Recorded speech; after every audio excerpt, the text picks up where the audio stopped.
हाँ जी ma'am, good morning जी। ठीक है जी। सत श्री अकाल। मैं Manjinder Kaur, swing technology instructor, government ITI SC Fatehgarh चूड़ियां तो। ते अज मेरा जिहड़ा टॉपिक है, जिस विषय ते अज असीं गल करन जा रहे हां, और मेरा टॉपिक है मास प्रोडक्शन। मास प्रोडक्शन का मतलब है कि वड्डे पद्धर दे उपर उत्पादन नूं करना। ते हुण असीं जिहड़ा टॉपिक डिस्कस कर रहे हां, ਉਹ ਵੀਕ ਨੰਬਰ 7 ਦੇ ਵਿੱਚ ਟੌਪਿਕ ਹੈ ਮਾਸ ਪ੍ਰੋਡਕਸ਼ਨ ਪ੍ਰੋਸੈਸ। ਕਿ ਵੱਡੇ ਪੱਧਰ ਦੇ ਉੱਪਰ ਜਿਹੜਾ ਉਤਪਾਦਨ ਕਰਨਾ ਹੈ, ਉਹਦੇ ਕੀ ਪ੍ਰੋਸੈਸ ਹੈ, ਉਹਦੀ ਕੀ ਪ੍ਰਕਿਰਿਆ ਹੈ, ਉਹਨੂੰ ਅਸੀਂ ਡਿਸਕਸ ਕਰਾਂਗੇ। ਸੈਕਿੰਡ ਅਸੀਂ ਡਿਸਕਸ ਕਰਾਂਗੇ ਸੀਕੁਐਂਸ ਆਫ ਆਪਰੇਸ਼ਨ, ਕਿ ਮਾਸ ਪ੍ਰੋਡਕਸ਼ਨ ਕਰਨ ਦੇ ਲਈ ਜਿਹੜੇ ਆਪਰੇਸ਼ਨਸ, ਜਿਹੜੀਆਂ ਟੈਕਨੀਕਸ ਜਾਂ ਜਿਹੜੀਆਂ ਪ੍ਰਕਿਰਿਆ ਵਰਤੀਆਂ ਜਾਂਦੀਆਂ ਨੇ, ਉਹਨਾਂ ਦੀ ਸੀਕੁਐਂਸ ਕੀ ਹੈ, ਉਹਨਾਂ ਦੇ ਸਟੈਪ ਬਾय ਸਟੈਪ ਕਿਸ ਤਰ੍ਹਾਂ ਉਹ ਜਿਹੜਾ ਪ੍ਰੋਸੈਸ ਚੱਲਦਾ ਹੈ, ਉਹਨੂੰ ਡਿਸਕਸ ਕਰਾਂਗੇ। ਨੈਕਸਟ ਅਸੀਂ ਡਿਸਕਸ ਕਰਾਂਗੇ type of cutting machine. Type of cutting machine ਦੇ ਜਸਟ ਅੱਜ ਅਸੀਂ ਸਿਰਫ ਨਾਮ ਡਿਸਕਸ ਕਰਾਂਗੇ, ਔਰ ਬਾਕੀ ਜਿਹੜੀ ਡਿਟੇਲ ਹੈ ਆਪਾਂ ਕੱਲ ਵਾਲੇ ਲੈਕਚਰ ਦੇ ਵਿੱਚ ਜਾਂ ਜਿਹੜਾ ਵੀ ਮੇਰਾ ਨੈਕਸਟ ਲੈਕਚਰ ਆਏਗਾ ਉਹਦੇ ਵਿੱਚ ਅਸੀਂ ਡਿਸਕਸ ਕਰਾਂਗੇ। ਉਸ ਤੋਂ ਬਾਅਦ fusing technology, type of industry machine used in sewing section ਔਰ ਫਿਨਿਸ਼ਿੰਗ, ਇਹ ਸਾਰੇ ਟੌਪਿਕ ਅਸੀਂ ਅਗਲੇ ਜਿਹੜੇ ਪਾਰਟਸ ਜਿਹੜੇ ਆ ਰਹੇ ਆ ਉਹਨਾਂ ਵਿੱਚ ਡਿਸਕਸ ਕਰਾਂਗੇ। ਤੇ ਹੁਣ ਅੱਜ ਜਿਹੜਾ ਟੌਪਿਕ ਅਸੀਂ ਡਿਸਕਸ ਕਰਨ ਜਾ ਰਹੇ ਹਾਂ, mass production process and sequence of operation. ਸਾਰਿਆਂ ਤੋਂ ਪਹਿਲੇ ਅਸੀਂ ਜਿਹੜਾ ਮਾਸ ਪ੍ਰੋਡਕਸ਼ਨ ਦਾ ਜਿਹੜਾ ਪ੍ਰੋਸੈਸ ਹੈ ਉਹਨੂੰ ਸਟਾਰਟ ਕਰਨ ਤੋਂ ਪਹਿਲੇ ਜਸਟ ਅਸੀਂ ਪਹਿਲੇ ਆਪਣੀ ਸਵਿੰਗ ਟੈਕਨੋਲੋਜੀ ਦੀ ਜਿਹੜੀ ਟ੍ਰੇਡ ਹੈ ਜਾਂ ਕੱਪੜੇ ਪਹਿਨਾਣ ਜਾਂ ਕੱਪੜੇ ਸਟਿਚ ਕਰਨ ਦੀ ਜਿਹੜੀ ਕਿਰਿਆ ਹੈ, ਉਸ ਨੂੰ ਸ਼ੁਰੂ ਕਰਨ ਤੋਂ ਪਹਿਲੇ ਉਹਨਾਂ ਇਤਿਹਾਸ ਬਾਰੇ ਥੋੜੀ ਜਾਣਕਾਰੀ ਮੈਂ ਦੇਣਾ ਚਾਹਾਂਗੀ। ਕਿ ਹਰ ਇੱਕ ਕੰਮ, ਕੋਈ ਵੀ ਜਿਹੜਾ ਦੁਨੀਆ ਦੇ ਉੱਪਰ ਕੰਮ ਹੋਇਆ ਹੈ ਜਾਂ ਅੱਜ ਚੱਲ ਰਿਹਾ ਹੈ, ਉਸ ਦਾ ਸਭ ਤੋਂ ਪਹਿਲੇ ਕੋਈ ਨਾ ਕੋਈ ਇਤਿਹਾਸ ਹੁੰਦਾ ਹੈ। ਜਿੰਨੀ ਦੇਰ ਤੱਕ ਕਿਸੇ ਚੀਜ਼ ਦਾ ਕੋਈ ਇਤਿਹਾਸ ਨਹੀਂ ਹੁੰਦਾ, ਉਨੀ ਦੇਰ ਤੱਕ ਉਹ ਚੀਜ਼ ਜਿਹੜੀ ਹੈ ਤਰੱਕੀ ਦੇ ਵੱਲ ਨਹੀਂ ਚੱਲਦੀ। ਔਰ ਇਤਿਹਾਸ ਹੈ ਉਹੋ ਹੀ ਜਿਹੜਾ ਸਾਨੂੰ ਸਿੱਖਿਆ ਦਿੰਦਾ ਹੈ ਕਿ ਸਾਡਾ ਪਿਛੋਕੜ ਕੀ ਸੀ, ਉਹਨੂੰ ਅਸੀਂ ਕਿਸ ਤਰ੍ਹਾਂ ਫੋਲੋ ਕਰਦੇ ਹੋਏ ਅੱਗੇ ਆਪਣੀ ਨਵੀਂ ਟੈਕਨੀਕ ਨੂੰ ਅਪਣਾਉਂਦਿਆਂ ਹੋਇਆਂ ਅਸੀਂ ਅੱਜ ਇਸ ਸਾਇੰਸ ਦੇ ਯੁੱਗ ਵਿੱਚ ਅਸੀਂ ਕਿਸ ਤਰ੍ਹਾਂ ਤਰੱਕੀ ਕੀਤੀ, ਇਸ ਨੂੰ ਜਾਣਨ ਲਈ ਅਸੀਂ ਇਤਿਹਾਸ ਦੀ ਪਹਿਲਾਂ ਜਾਣਕਾਰੀ ਦਿਆਂਗੀ ਥੋੜੀ ਜੀ। ਹਿਸਟਰੀ ਦੇ ਵਿੱਚ ਦੱਸਦੇ ਆ ਕਿ everybody non is early aegis the human was not so cultured and used to stay native। ਜਿਹੜੇ ਕਹਿੰਦੇ ਕਿ ਪੁਰਾਣੇ ਸਮੇਂ ਦੇ ਵਿੱਚ ਆਦਿ ਮਾਨਵ ਸੀ, ਜਿਹੜੇ ਲੋਕ ਸੀ, ਉਹ ਜਿਹੜੇ ਸਭਿਆ ਨਹੀਂ ਸੀ, ਉਹਨਾਂ ਨੂੰ ਕੋਈ ਨੌਲੇਜ ਨਹੀਂ ਸੀ ਕੱਪੜਾ ਪਹਿਨਣ ਦੀ, ਕਿਸ ਤਰ੍ਹਾਂ ਰਹਿਣਾ ਹੈ। ਉਹ ਜਿਹੜੇ ਨਿਰਵਸਤਰ ਰਹਿੰਦੇ ਸੀ ਔਰ ਕਿਸੇ ਨੂੰ ਕੋਈ ਪਤਾ ਨਹੀਂ ਸੀ ਕਿ ਅਸੀਂ ਕੀ ਖਾਣਾ ਹੈ, ਕੀ ਪਹਿਨਣਾ ਹੈ, ਕੀ ਸੋਚਣਾ ਹੈ, ਕਿਉਂਕਿ ਉਹ ਸੈਂਸਲੈਸ ਸੀ, ਉਹਨਾਂ ਨੂੰ ਕੋਈ ਸਮਝ ਸੋਝੀ ਨਹੀਂ ਸੀ। with the passage of the time, humans started dressing up with tree leaves or to cover his body। ਕਹਿੰਦੇ ਜਿਸ ਤਰ੍ਹਾਂ ਇਨਸਾਨ ਨੂੰ ਜਿਹੜੀ ਸੋਝੀ ਆਉਣ ਲੱਗੀ, ਉਹਦੇ ਦਿਮਾਗ ਦੇ ਵਿੱਚ ਕੁਝ ਸੋਚ ਜਿਹੜੀ ਉਪਜਣ ਲੱਗੀ, ਤੇ ਉਸਨੇ ਸੋਚਿਆ ਕਿ ਮੈਨੂੰ ਆਪਣੇ ਜਿਹੜੇ ਸਰੀਰ ਨੂੰ ਢੱਕਣਾ ਚਾਹੀਦਾ ਹੈ। ਉਸਨੇ ਢੱਕਣ ਦੇ ਵਾਸਤੇ ਆਪਣੇ ਸਤਨ ਨੂੰ ਜਿਹੜਾ ਕਵਰ ਕਰਨ ਦੇ ਲਈ ਉਸਨੇ ਪੱਤਿਆਂ ਦੀ ਸਹਾਰਾ ਲਿਆ ਔਰ ਪੱਤਿਆਂ ਦੇ ਨਾਲ ਆਪਣੀ ਜਿਹੜੀ ਬੋਡੀ ਨੂੰ ਉਹ ਢੱਕਣਾ ਸ਼ੁਰੂ ਕਰ ਦਿੱਤਾ, ਜਿਸ ਤੋਂ ਉਸ ਨੂੰ ਹੌਲੀ ਹੌਲੀ ਸੈਂਸ ਆਣੀ ਸ਼ੁਰੂ ਹੋ ਗਈ ਕਿ ਮੇਰੇ ਜਿਹੜੇ ਵੀ ਪਾਰਟਸ ਹੈ ਬੋਡੀ ਦੇ, ਪ੍ਰਾਈਵੇਟ ਪਾਰਟ ਹੈ, ਉਹਨੂੰ ਕਵਰ ਕਰਨ ਦੀ ਲੋੜ ਹੈ। ਔਰ ਉਸ ਟਾਈਮ ਤੇ ਕੋਈ ਕੱਪੜੇ ਦੀ ਜਿਹੜੀ ਇਨਵੈਂਸ਼ਨ ਨਹੀਂ ਸੀ ਹੋਈ ਔਰ ਉਸਨੇ ਆਪਣੇ ਸਰੀਰ ਨੂੰ ਪੱਤਿਆਂ ਨਾਲ ਢੱਕਣਾ ਸ਼ੁਰੂ ਕਰ ਦਿੱਤਾ। ਫਿਰ finally when human adopt the clothing as per gender, a slight sense of fashion developed and everybody started wearing clothes to suit and meet the clothing requirement। ਜਦੋਂ ਕਹਿੰਦਾ ਆਖਿਰਕਾਰ ਜਦੋਂ ਇਨਸਾਨ ਨੇ ਕੱਪੜੇ ਪਾਉਣ ਨੂੰ ਅਪਣਾਇਆ ਤਾਂ ਜੈਂਡਰ ਦੇ ਅਨੁਸਾਰ, ਜਿਸ ਤਰ੍ਹਾਂ ਜੈਂਡਰ ਕਿ ਲੜਕੇ, ਲੜਕੀਆਂ, ਔਰਤਾਂ, ਮਰਦ ਜਿਹੜੇ ਹੈ, ਉਹਨਾਂ ਦੇ ਅਨੁਸਾਰ ਜਿਸ ਤਰ੍ਹਾਂ ਉਹਨਾਂ ਨੂੰ ਫੈਸ਼ਨ ਦੀ ਜਿਹੜੀ ਸਮਝ ਆਉਣ ਲੱਗੀ, ਲੜਕੀਆਂ ਨੂੰ ਸਮਝ ਆਉਣ ਲੱਗੀ ਕਿ ਅਸੀਂ ਕੱਪੜੇ ਕਿਸ ਤਰ੍ਹਾਂ ਦੇ ਪਾਣੇ ਆ, ਆਦਮੀਆਂ ਨੂੰ ਸਮਝ ਆਉਣ ਲੱਗੀ, ਬੱਚਿਆਂ ਨੂੰ ਸਮਝ ਆਉਣ ਲੱਗੀ ਕਿ ਅਸੀਂ ਕਿਸ ਤਰ੍ਹਾਂ ਕੱਪੜੇ ਪਾਣੇ ਆ, ਤੇ ਹੌਲੀ ਹੌਲੀ ਉਹਨਾਂ ਨੂੰ ਕੱਪੜੇ ਜਿਹੜਾ ਪਾਉਣ ਦਾ ਜਿਹੜਾ ਰੁਝਾਨ ਹੈ ਉਹਨਾਂ ਦਾ ਵਧਣ ਲੱਗ ਪਿਆ, ਤੇ ਇਸਤਰੀਆਂ ਤੇ ਪੁਰਸ਼ਾਂ ਦੇ ਕੱਪੜੇ ਪਾਉਣ ਦੀ ਜ਼ਰੂਰਤ ਨੂੰ ਪੂਰਾ ਕੀਤਾ ਜਾ ਸਕੇ। ਉਹਦੇ ਲਈ ਕੀ ਹੋਇਆ ਕਿ ਫਿਰ ਉਹਨਾਂ ਨੇ ਇਹ ਸੋਚਿਆ ਕਿ ਹੁਣ ਜਿਹੜੇ ਅਸੀਂ ਤਨ ਨੂੰ ਢੱਕਣਾ ਹੈ ਔਰ ਇਸ ਨੂੰ ਅਸੀਂ ਫੈਸ਼ਨ ਦੇ ਅਨੁਸਾਰ ਨਵੇਂ ਸਟਾਈਲ ਦੇ ਨਾਲ ਕਰਨਾ ਹੈ, ਤੇ ਉਹਦੇ ਲਈ ਫਿਰ ਹੌਲੀ ਹੌਲੀ ਉਹਨਾਂ ਦੇ ਦਿਮਾਗ ਵਿੱਚ ਇਹ ਸੈਂਸ ਆਣੀ ਸ਼ੁਰੂ ਹੋਈ ਕਿ ਅਸੀਂ ਕੱਪੜੇ ਨੂੰ ਕਿਸ ਤਰ੍ਹਾਂ ਸੀਣਾ ਹੈ। धागे की इन्वेंशन हुई, फिर कपड़े की इन्वेंशन हुई, सूई की इन्वेंशन हुई, हौली हौली उसने उसनू सीना शुरू किया और कपड़ा बनना पहला बोरियां मोटे मोटे टाट हुंदे सी, तप्पड़ हुंदे सी, और उसने उस बोरियां नू लपेटिया जां खल जिहड़ी जानवरां दी खल हुंदी सी उसनू उसने अटैच करके जिहड़े दरख्तां दी जिहड़ियां लंबियां लंबियां स्टिप्स हुंदियां सी जां जानवरां दी जिहड़ियां अंतड़ियां हुंदियां सी उन्हां दा धागा बना के उसने उसनू अटैच करके कपड़े दा रूप दे के अपने शुरू कर दिता। फिर कहते tailor made one of cloth was a stage during the fashion adoption by the human which still is existing. कहते जो जरा इंसान द्वारा फैशन नु जो अपनाया ते जेड़ा दर्जी सी दर्जी द्वारा एक एक करके एक इंसान दा जेड़ा कपड़ा स्टिच करना शुरू कर दिता ते हौली हौली कहते कि ये जेड़ा घरेलू पद्धर दे उत्ते जेड़े ये कपड़ा स्टिच होने लगे ते ये दौर जेड़ा अज भी प्रचलित है। जो टेलर ने एक कपड़ा स्टिच करना सी पहले समय च लोग हत्थां दे नाल कपड़े स्टिच करते सी ते जिन्नू कपड़ा स्टिच करना आ गया वो फिर हौली हौली सारे लोगों ने जिन्नू भी समझ सी जां जिन्नू जरूरत सी कि मैं कपड़ा पाना है उस टेलर कोलों उस दर्जी कोलों उस कोलों कपड़ा स्टिच करवाउण लग पे ते हौली हौली जेड़े अज भी तुसीं देखदे हो कि साडे घरां दे विच भी इह वाली जिहड़ी प्रथा चल रही है। घरां दे विच अज भी लेडीज जिहड़ियां है जां कोई जेंट्स जिहड़े है लोकां दे कपड़े स्टिच करदे आ ओह अपना जिहड़ा रोजी रोटी दा साधन उन्हां ने बना लिया। फिर हौली हौली की होया हौली एक क्रांति आई with the increase of population the demand has also increased drastically and hence increase of production also required। जिस तरह क्रांति आई समझ आई इन्वेंशनस होई और पॉपुलेशन जिहड़ी जनसंख्या विच वाधा होया ते सुभाविक है जिस चीज दा जो जनसंख्या दा विच जिहड़ी साडी प्रोडक्शन है ओदी पैदावार दे विच भी सानू वाधा करना पएगा। हुण तुसीं देखो कि हौली हौली पहले साडे घरां दे विच सिंपल जिहड़े सी जिहड़े फोन सी लैंडलाइन फोन साडे जिहड़े लागू होए असीं ओह फोन दे उत्ते ही कॉल करदे सी सुनदे सी।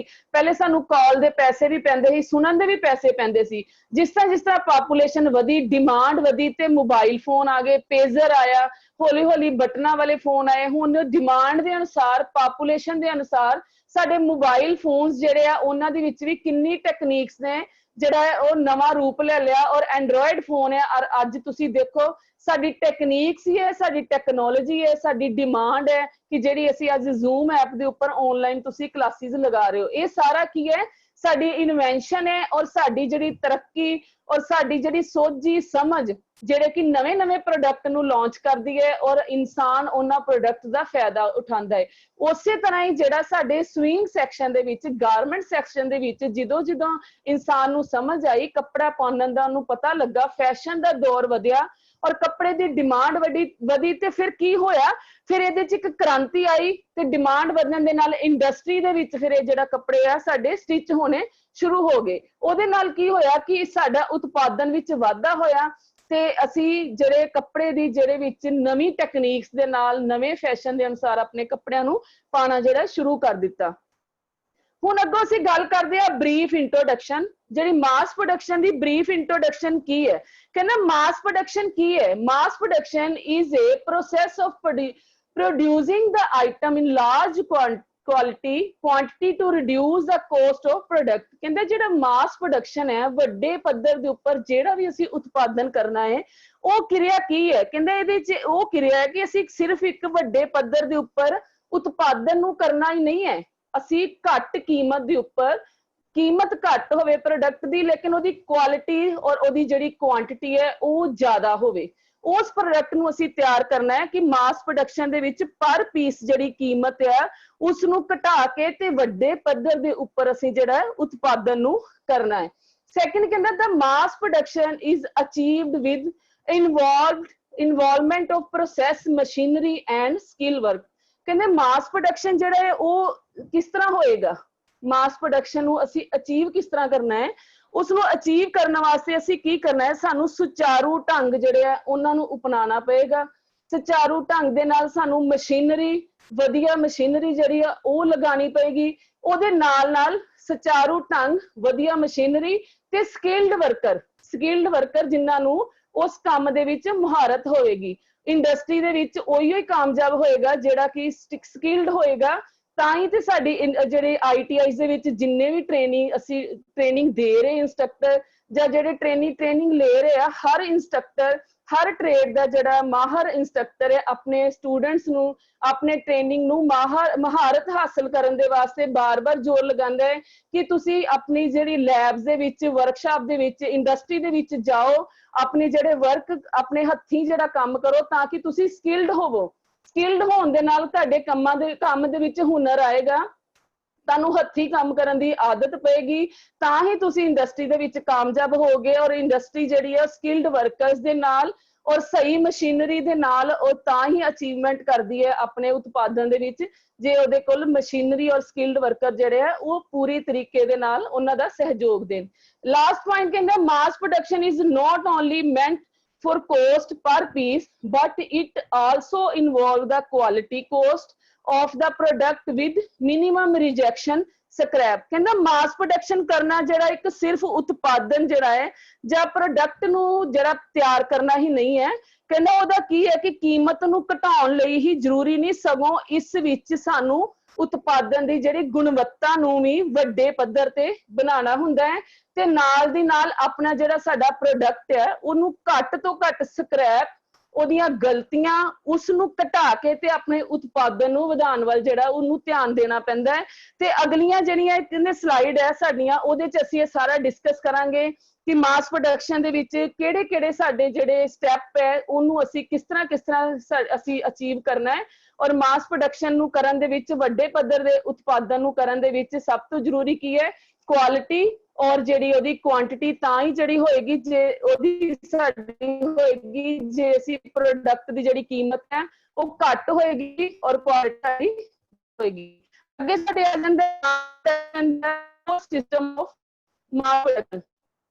ਜਿਹੜਾ ਮਾਸ ਪ੍ਰੋਡਕਸ਼ਨ ਹੈ ਸਾਡਾ 4 ਜਿਹੜੇ ਸਿਸਟਮ ਦੇ ਵਿੱਚੋਂ ਦੀ ਲੰਘਦਾ ਹੋਇਆ ਸਿਸਟਮ ਜਿਹੜਾ ਤਿਆਰ ਹੋਇਆ। 4 ਸਿਸਟਮ ਆਫ ਮਾਸ ਪ੍ਰੋਡਕਸ਼ਨ ਚ individual system of production, whole production system और section of group system और last है batch system। ਹੁਣ individual system ਦੇ ਵਿੱਚ ਅਸੀਂ ਗੱਲ ਕਰਦੇ ਹਾਂ ਕਿ individual system ਕੀ ਹੈ। individual system ਹੈ ਜਿਹਦੇ ਵਿੱਚ ਦਰਜੀ ਜਿਹੜਾ ਹੈ ਉਹ ਇਕੱਲਾ ਹੀ ਸਾਰੇ ਕੰਮ ਨੂੰ ਪੂਰਾ ਕਰਦਾ ਹੈ। ਕਹਿੰਦੇ individual system ਅਜਿਹਾ ਹੁੰਦਾ ਹੈ ਕਿ ਜਿਸ ਵਿੱਚ ਸਾਰਾ ਜਿਹੜਾ ਦਰਜੀ ਹੈ ਲੰਬੇ ਸਮੇਂ ਤੋਂ ਜਿਹੜਾ ਅੱਜ ਵੀ ਤੁਸੀਂ ਦੇਖੋ ਅੱਜ ਵੀ ਤੁਸੀਂ ਦੇਖੋ ਜਿਹੜੇ ਬੁਟੀਕਸ ਦੇ ਉੱਪਰ ਜਿਹੜੇ ਟੇਲਰ ਕੰਮ ਕਰ ਰਹੇ ਆ ਜਾਂ ਲੇਡੀਜ਼ ਕੰਮ ਕਰ ਰਹੀਆਂ, ਉਹ ਕੀ ਕਰ ਰਹੀਆਂ ਕਿ ਉਹਨਾਂ ਨੇ ਆਪਣਾ ਜਿਹੜਾ ਇੱਕ ਹੀ ਲੇਡੀ ਨੇ ਸਾਰਾ ਕਸਟਮਰ ਨੂੰ ਡੀਲ ਕਰਨਾ, ਪਹਿਲੇ ਉਹਨੂੰ ਡੀਲ ਕਰਨਾ, ਉਹਦੇ ਕੋਲੋਂ ਕੱਪੜਾ ਲੈਣਾ, ਉਹਦੀ ਡਿਮਾਂਡਸ ਪੁੱਛਣਾ, ਉਸ ਤੋਂ ਬਾਅਦ ਉਹਦੇ ਜਿਹੜੇ ਨਾਪ ਲੈਣਾ, ਉਸੇ ਨੇ ਇੱਕੋ ਲੇਡੀ ਨਹੀਂ ਲੈਣਾ, ਉਸ ਤੋਂ ਬਾਅਦ ਉਹਦੇ ਜੇ ਨਾਪ ਲੈ ਕੇ ਉਹਦੀ ਸੂਟ ਦੀ ਕਟਿੰਗ ਕਰਨੀ, ਕਟਿੰਗ ਕਰਨ ਤੋਂ ਬਾਅਦ ਫਿਰ ਆਪ ਹੀ ਸਟਿਚ ਕਰਨਾ, ਆਪ ਹੀ ਉਹਦੀ ਹੇਮਿੰਗ ਕਰਨੀ, ਆਪ ਹੀ ਉਹਦੀ ਫਿਨਿਸ਼ਿੰਗ ਕਰਨੀ, ਪ੍ਰੈਸ ਕਰਨਾ, ਉਸ ਤੋਂ ਬਾਅਦ ਕਸਟਮਰ ਨੂੰ ਦੇਣਾ। ਇਹਦੇ ਲਈ ਕੀ ਹੁੰਦਾ ਹੈ ਕਿ ਇੰਡੀਵਿਜੂਅਲ ਸਿਸਟਮ ਦੇ ਵਿੱਚ ਅਸੀਂ ਕੀ ਦੇਖਦੇ ਹਾਂ ਕਿ ਇੱਕ ਹੀ ਆਦਮੀ ਜਿਹੜਾ ਹੈ ਉਹੀ ਸਾਰੇ ਕੰਮ ਨੂੰ ਕਰ ਰਿਹਾ ਹੈ ਤੇ ਉਹੀ ਜਿਹੜਾ ਪ੍ਰੋਡਕਟ ਨੂੰ ਪੂਰਾ ਤਿਆਰ ਕਰ ਰਿਹਾ ਹੈ। ਉਸ ਤੋਂ ਬਾਅਦ ਕਹਿੰਦਾ ਕਿ ਇੰਡੀਵਿਜੂਅਲ ਸਿਸਟਮ ਜਿਹੜਾ ਹੈ ਅੱਜ ਵੀ ਚੱਲ ਰਿਹਾ ਹੈ, ਪਰ ਇਹਦੇ ਵਿੱਚ ਵੀ ਕੁਝ ਜਿਹੜੇ ਸਾਨੂੰ ਡਿਸਐਡਵਾਂਟੇਜ ਵੀ ਹੁੰਦੇ ਆ ਔਰ ਇਹਦੇ ਜਿਹੜੇ ਕੁਝ ਫਾਇਦੇ ਵੀ ਹੁੰਦੇ ਆ। ਇੰਡੀਵਿਜੂਅਲ ਸਿਸਟਮ ਦੇ ਵਿੱਚ ਜਿਹੜੇ ਫਾਇਦੇ ਉਹ ਕੀ ਹੈ? ਕਹਿੰਦਾ ਕਿ ਫੈਸ਼ਨ ਦੇ ਅਨੁਸਾਰ ਜਿਹੜਾ ਕਾਰੀਗਰ ਆ ਉਹ ਨਵੇਂ ਤਰੀਕੇ ਦੇ ਜਿਹੜੇ ਕੱਪੜੇ ਤਿਆਰ ਕਰਦਾ ਹੈ। ਔਰ ਇੰਡੀਵਿਜੂਅਲ ਸਿਸਟਮ ਦੇ ਵਿੱਚ ਅਸੀਂ ਕੀ ਕਰਦੇ ਹਾਂ ਕਿ ਅਸੀਂ ਜੋ ਸਾਡੀ ਨੀਡ ਹੁੰਦੀ ਹੈ, ਜੋ ਸਾਡੀ ਜ਼ਰੂਰਤ ਹੁੰਦੀ ਹੈ, ਫੈਸ਼ਨ ਦੇ ਅਨੁਸਾਰ ਅਸੀਂ ਆਪਣੇ ਬੁਟੀਕ ਵਾਲੇ ਨੂੰ ਉਹ ਦੱਸਦੇ ਆ ਕਿ ਸਾਨੂੰ ਮੇਰੇ ਸੂਟ ਦੇ ਵਿੱਚ ਇਹ ਵਾਲੀ ਤਰ੍ਹਾਂ ਦਾ ਗਲਾ ਚਾਹੀਦਾ ਹੈ, ਗਲਾ ਮੈਨੂੰ ਡੀਪ ਚਾਹੀਦਾ ਹੈ ਜਾਂ ਹਾਈ ਨੈਕ ਚਾਹੀਦਾ, ਇਹਨੂੰ ਬੈਨ ਲਗਾਉਣਾ ਹੈ, ਕਾਲਰ ਲਗਾਉਣਾ ਹੈ, ਕਿਉਂਕਿ ਅਸੀਂ ਆਪਣੀ ਡਿਮਾਂਡ ਉਹਨੂੰ ਦੱਸ ਦਿੰਦੇ ਹਾਂ ਔਰ ਉਹ ਟੇਲਰ ਸਾਡੀ ਡਿਮਾਂਡ ਨੂੰ ਪੂਰੀ ਕਰਦਾ ਹੈ ਔਰ ਉਹਨੂੰ ਉਸ ਪ੍ਰੋਡਕਟ ਨੂੰ ਸਾਡੀ ਅਕੋਰਡਿੰਗ ਸਾਡੇ ਸਟਿਚ ਕਰਕੇ ਜਿਹੜਾ ਹੈ ਉਹ ਸਾਨੂੰ ਦੇ ਦਿੰਦਾ ਹੈ। ਉਹਦੇ ਵਿੱਚ ਕੀ ਹੁੰਦਾ ਕਿ ਸਾਰੇ ਕੰਮ, ਸਾਰੇ ਪ੍ਰੋਸੈਸ ਜਿਹੜੇ ਆ ਉਹ ਟੇਲਰ ਖੁਦ ਕਰਦਾ ਹੈ। ਔਰ ਉਸ ਤੋਂ ਬਾਅਦ ਅਸੀਂ ਕੀ ਕਰਦੇ ਹਾਂ ਕਿ ਫਿਰ ਅਸੀਂ ਦੇਖਦੇ ਹਾਂ। ਹਾਂਜੀ ਸਰ ਮੈਡਮ ਸਰ ਸ਼ਾਇਦ ਕੁਝ ਬੋਲਣਾ ਚਾਹ ਰਹੇ हैं। ਕਿਨੂੰ ਮੈਮ? ਜੀ ਮੈਮ ਜੀ ਮੇਰੇ ਖਿਆਲ ਤਮਨ ਸਰ ਕੁਝ ਬੋਲਣਾ ਚਾਹ ਰਹੇ हैं शायद। ਨਹੀਂ ਮੈਡਮ ਨਹੀਂ, ਕੰਟੀਨਿਊ। ਤੁਸੀਂ ਆਪਣੀ ਵੀਡੀਓ ਆਫ ਕਰ ਲਓ, ਤੁਹਾਡੀ ਆਵਾਜ਼ ਨਹੀਂ ਕਲੀਅਰ ਆ ਰਹੀ। ਮਾਈਕ ਕੋਲ ਕਰ ਲਓ, ਵੀਡੀਓ ਆਫ ਕਰ ਲਓ। ठीक है सर, ठीक है। Thank you sir. ਉਹਦੇ ਵਿੱਚ ਕੀ ਕਹਿੰਦੇ ਕਿ ਜਿਹੜਾ ਕਾਰੀਗਰ ਆ ਉਹਨੇ ਜਿਹੜਾ ਕੱਪੜੇ ਨੂੰ ਸਟਿਚ ਕਰਨਾ ਹੈ, ਔਰ ਇਹਦੇ ਵਿੱਚ ਕੀ ਹੁੰਦਾ ਕਿ ਉਹਦੀ ਜਿਹੜੇ ਫਿਰ ਜਦੋਂ ਕੋਸਟ ਆ, ਉਹਦੀ ਕੀਮਤ ਆ ਪ੍ਰੋਡਕਟ ਦੀ, ਉਸ ਜਿਹੜੀ ਹੈ ਲਿਮਿਟ 'ਚ ਹੀ ਰਹਿੰਦੀ ਹੈ, ਕਿਉਂਕਿ ਉਹਨੇ ਇੱਕ ਹੀ ਕੱਪੜਾ ਸਟਿਚ ਕਰਨਾ। ਹੋ ਸਕਦਾ ਡਿਜ਼ਾਈਨ ਦੇ ਅਕੋਰਡਿੰਗ ਉਹਨੂੰ ਉਸ ਕੱਪੜੇ ਨੂੰ ਸਟਿਚ ਕਰਨ ਲਈ 2 ਘੰਟੇ ਲੱਗ ਜਾਣ, ਹੋ ਸਕਦਾ ਉਹਨੂੰ 6 ਘੰਟੇ ਲੱਗ ਜਾਣ। ਕਈ ਵਾਰੀ ਕੋਈ ਡਿਜ਼ਾਈਨਰ ਸੂਟ ਹੁੰਦਾ ਜਾਂ ਡਿਜ਼ਾਈਨਰ ਬ੍ਰਾਈਡਲ ਡਰੈਸ ਹੁੰਦੀ ਹੈ ਜਿਹਨੂੰ ਇੱਕ ਦਿਨ ਵੀ ਤੇ ਉਹਦੀ ਫਿਰ ਜਿਹੜੀ ਪ੍ਰਾਈਸ ਆ ਜਾਂ ਉਹਦੀ ਕੀਮਤ ਆ ਉਹ ਲਿਮਿਟ ਹੀ ਰਹਿੰਦੀ ਹੈ, ਉਹਨੇ ਦਾਇਰੇ ਦੇ ਵਿੱਚ ਹੀ ਸੀਮਤ ਰਹਿੰਦੀ ਹੈ। ਉਹਦੀ ਜਿਹੜੀ ਤਰੱਕੀ ਬਹੁਤ ਜ਼ਿਆਦਾ ਨਹੀਂ ਹੁੰਦੀ, ਕਿਉਂਕਿ ਉਹਦੇ ਕੋਲੋਂ ਪ੍ਰੋਡਕਟ ਨੂੰ ਕਈ ਵਾਰੀ ਕਾਫੀ ਟਾਈਮ ਲੱਗ ਜਾਂਦਾ ਹੈ। ਉਸ ਤੋਂ ਬਾਅਦ ਕਹਿੰਦੇ ਕਿ ਇਹਦੇ ਜਿਹੜੇ ਡਿਸਐਡਵਾਂਟੇਜ ਕੀ ਹੈ, ਕਹਿੰਦੇ ਕਿ ਟੇਲਰ ਜਿਹੜਾ ਗ੍ਰਾਹਕ ਦੀ ਪਸੰਦ ਦੇ ਕੱਪੜੇ ਨੂੰ ਤਿਆਰ ਕਰਦਾ ਹੈ, ਇਸ ਦੇ ਨਾਲ ਉਸ ਕੋਲ ਕੱਪੜਿਆਂ ਦੇ ਜਿਹੜੇ ਢੰਗ ਆ, ਜਿਹੜੇ ਕੋਈ ਵੀ ਢੇਰ ਆ ਉਹ ਲੱਗ ਜਾਂਦੇ। ਜਿਸ ਤਰ੍ਹਾਂ ਵੀ ਕਿ ਹੁਣ ਇੱਕ ਟੇਲਰ ਬਹੁਤ ਜ਼ਿਆਦਾ ਕਾਰੀਗਰ ਹੈ, ਨੈਚੁਰਲੀ ਕਿ ਇੱਕ ਸ਼ਹਿਰ ਦੇ ਵਿੱਚ ਕੋਈ ਬੁਟੀਕਸ ਕਈ ਵਾਰੀ ਇੰਨੀਆਂ ਪਪੂਲਰ ਹੁੰਦੀਆਂ ਕਿ ਉਹਦੇ ਕੋਲੋਂ ਹਰ ਕੋਈ ਚਾਹੁੰਦਾ ਹੈ ਕਿ ਮੈਂ ਉਹਦੇ ਕੋਲੋਂ ਹੀ ਸੂਟ ਸਟਿਚ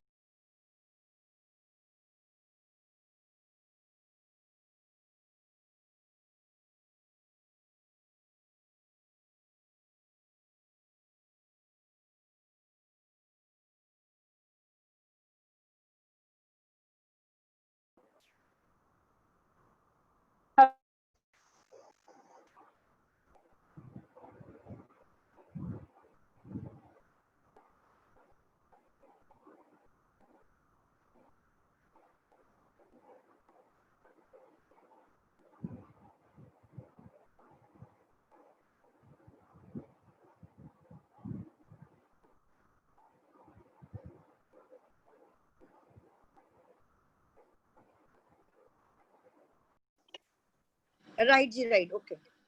ਜਿਸ ਤਰ੍ਹਾਂ ਅਸੀਂ ਗੱਲ ਕਰ ਰਹੇ ਹਾਂ ਕਿ ਇੰਡੀਵਿਜੂਅਲ ਸਿਸਟਮ ਦੇ ਵਿੱਚ ਜਿਹੜੇ ਸਾਡੇ ਕਈ ਐਡਵਾਂਟੇਜ ਹੁੰਦੇ ਆ, ਕਈ ਡਿਸਐਡਵਾਂਟੇਜ ਹੁੰਦੇ ਆ, ਤੇ ਡਿਸਐਡਵਾਂਟੇਜ ਵਿੱਚ ਕੀ ਅਸੀਂ ਡਿਸਕਸ ਕਰ ਰਹੇ ਸੀ ਕਿ ਜਿਹੜਾ ਕਿ ਇੱਕ ਕਾਰੀਗਰ ਸਕਿਲਡ ਜਿਹੜਾ ਕਾਰੀਗਰ ਹੁੰਦਾ ਹੈ, ਸਕਿਲਡ ਬੁਟੀਕ ਵਾਲਾ ਹੁੰਦਾ ਹੈ, ਜਿਹੜਾ ਕਿ ਜਿਹਦੇ ਵਿੱਚ ਕਾਫੀ ਹੁਨਰ ਹੁੰਦਾ ਹੈ, ਤੇ ਉਹਦੀ ਡਿਮਾਂਡਸ ਵੀ ਜਿਹੜੀ ਹੈ ਲੋਕਾਂ ਕੋਲ ਜ਼ਿਆਦਾ ਹੁੰਦੀ ਹੈ, ਔਰ ਉਹਦੀ ਡਿਮਾਂਡ ਦੇ ਅਨੁਸਾਰ ਸਾਰੇ ਜਿਹੜੇ ਕਸਟਮਰਸ ਆ ਉਹਦੇ ਕੋਲ ਆਪਣੇ ਜਿਹੜੇ ਕੱਪੜੇ ਨੂੰ ਸਟਿਚ ਕਰਵਾਉਣ ਦੀ ਇੱਛਾ ਰੱਖਦੇ ਆ। ਤੇ ਉਹਦੇ ਨਾਲ ਕੀ ਹੁੰਦਾ ਹੈ ਕਿ ਉਸ ਕਾਰੀਗਰ ਦੇ ਕੋਲ ਕੱਪੜਿਆਂ ਦਾ ਕਾਫੀ ਢੇਰ ਲੱਗ ਜਾਂਦਾ ਹੈ। ਉਹ ਦਿਨ ਰਾਤ ਜਦੋਂ ਕੱਪੜਿਆਂ ਨੂੰ ਸਟਿਚ ਕਰਦਾ ਹੈ, ਕਿਉਂਕਿ ਇਕੱਲਾ ਕਾਰੀਗਰ ਨੇ ਸਾਰੇ ਜਿਹੜੇ ਉਹਦੇ ਸਟੈਪ ਪੂਰੇ ਕਰਨੇ ਆ, ਉਸੇ ਨੇ ਉਹਦਾ ਨਾਪ ਲੈਣਾ, ਉਸੇ ਨੇ ਕਟਿੰਗ ਕਰਨੀ, ਉਸੇ ਨੇ ਸਟਿਚਿੰਗ ਕਰਨੀ, ਸਟਿਚਿੰਗ ਕਰਨ ਤੋਂ ਬਾਅਦ ਆਪ ਹੀ ਪ੍ਰੈਸ ਕਰਨਾ, ਫਿਨਿਸ਼ਿੰਗ ਕਰਨੀ, ਹਰ ਤਰੀਕੇ ਦੇ ਜਿਹੜੀ ਪ੍ਰਕਿਰਿਆ ਉਸ ਕਾਰੀਗਰ ਨੇ ਖੁਦ ਹੀ ਕਰਨੀ ਹੈ।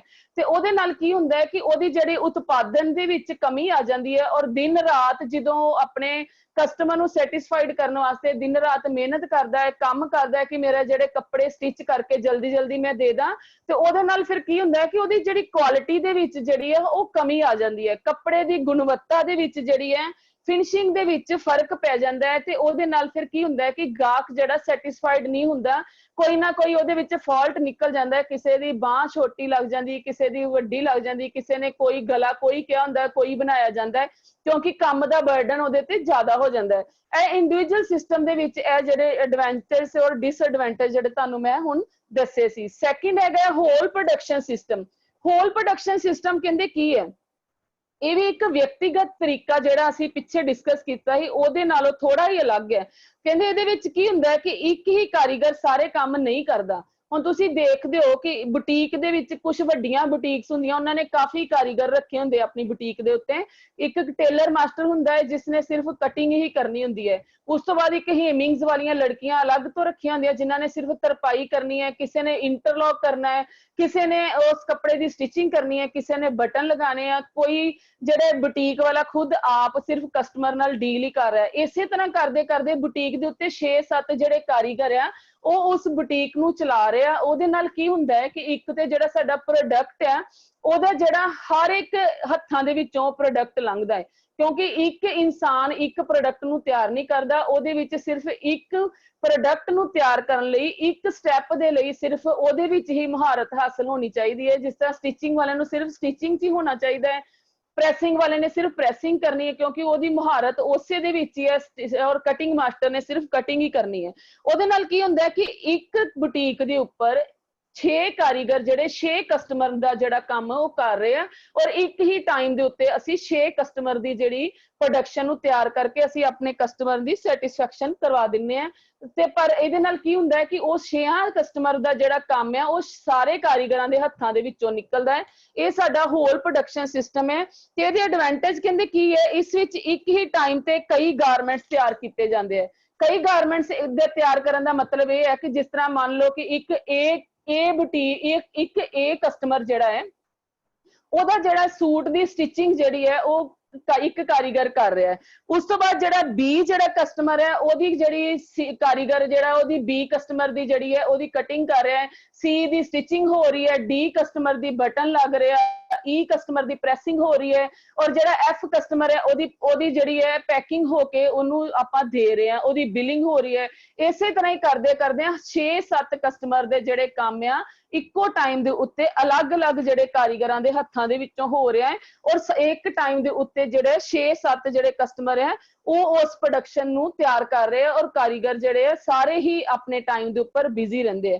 ਔਰ ਇਹਦੇ ਕਹਿੰਦੇ ਹੋਲ ਪ੍ਰੋਡਕਸ਼ਨ ਸਿਸਟਮ ਦੇ ਜਿਹੜੇ ਡਿਸਐਡਵਾਂਟੇਜ ਕੀ ਹੈ, ਇਹਦੇ ਜਿਹੜੇ ਡਰਾਬੈਕਸ ਕੀ ਹੈ, ਕਹਿੰਦੇ ਇਸ ਵਿੱਚ ਜ਼ਿਆਦਾ ਗਿਣਤੀ 'ਚ ਕਾਰੀਗਰਾਂ ਦੀ ਜ਼ਰੂਰਤ ਪੈਂਦੀ ਹੈ ਕਿ ਇੱਕ ਸੂਟ ਨੂੰ ਤਿਆਰ ਕਰਨ ਵਾਸਤੇ ਸਾਨੂੰ 6 ਜਾਂ 7 ਕਾਰੀਗਰ ਚਾਹੀਦੇ ਆ। ਜੇ 6-7 ਕਾਰੀਗਰ ਨਹੀਂ ਹੋਣਗੇ ਇਹਦਾ ਮਤਲਬ ਸਾਡੇ ਕੋਲ ਸੂਟ ਜਿਹੜਾ ਉਹ ਤਿਆਰ ਨਹੀਂ ਹੋਵੇਗਾ।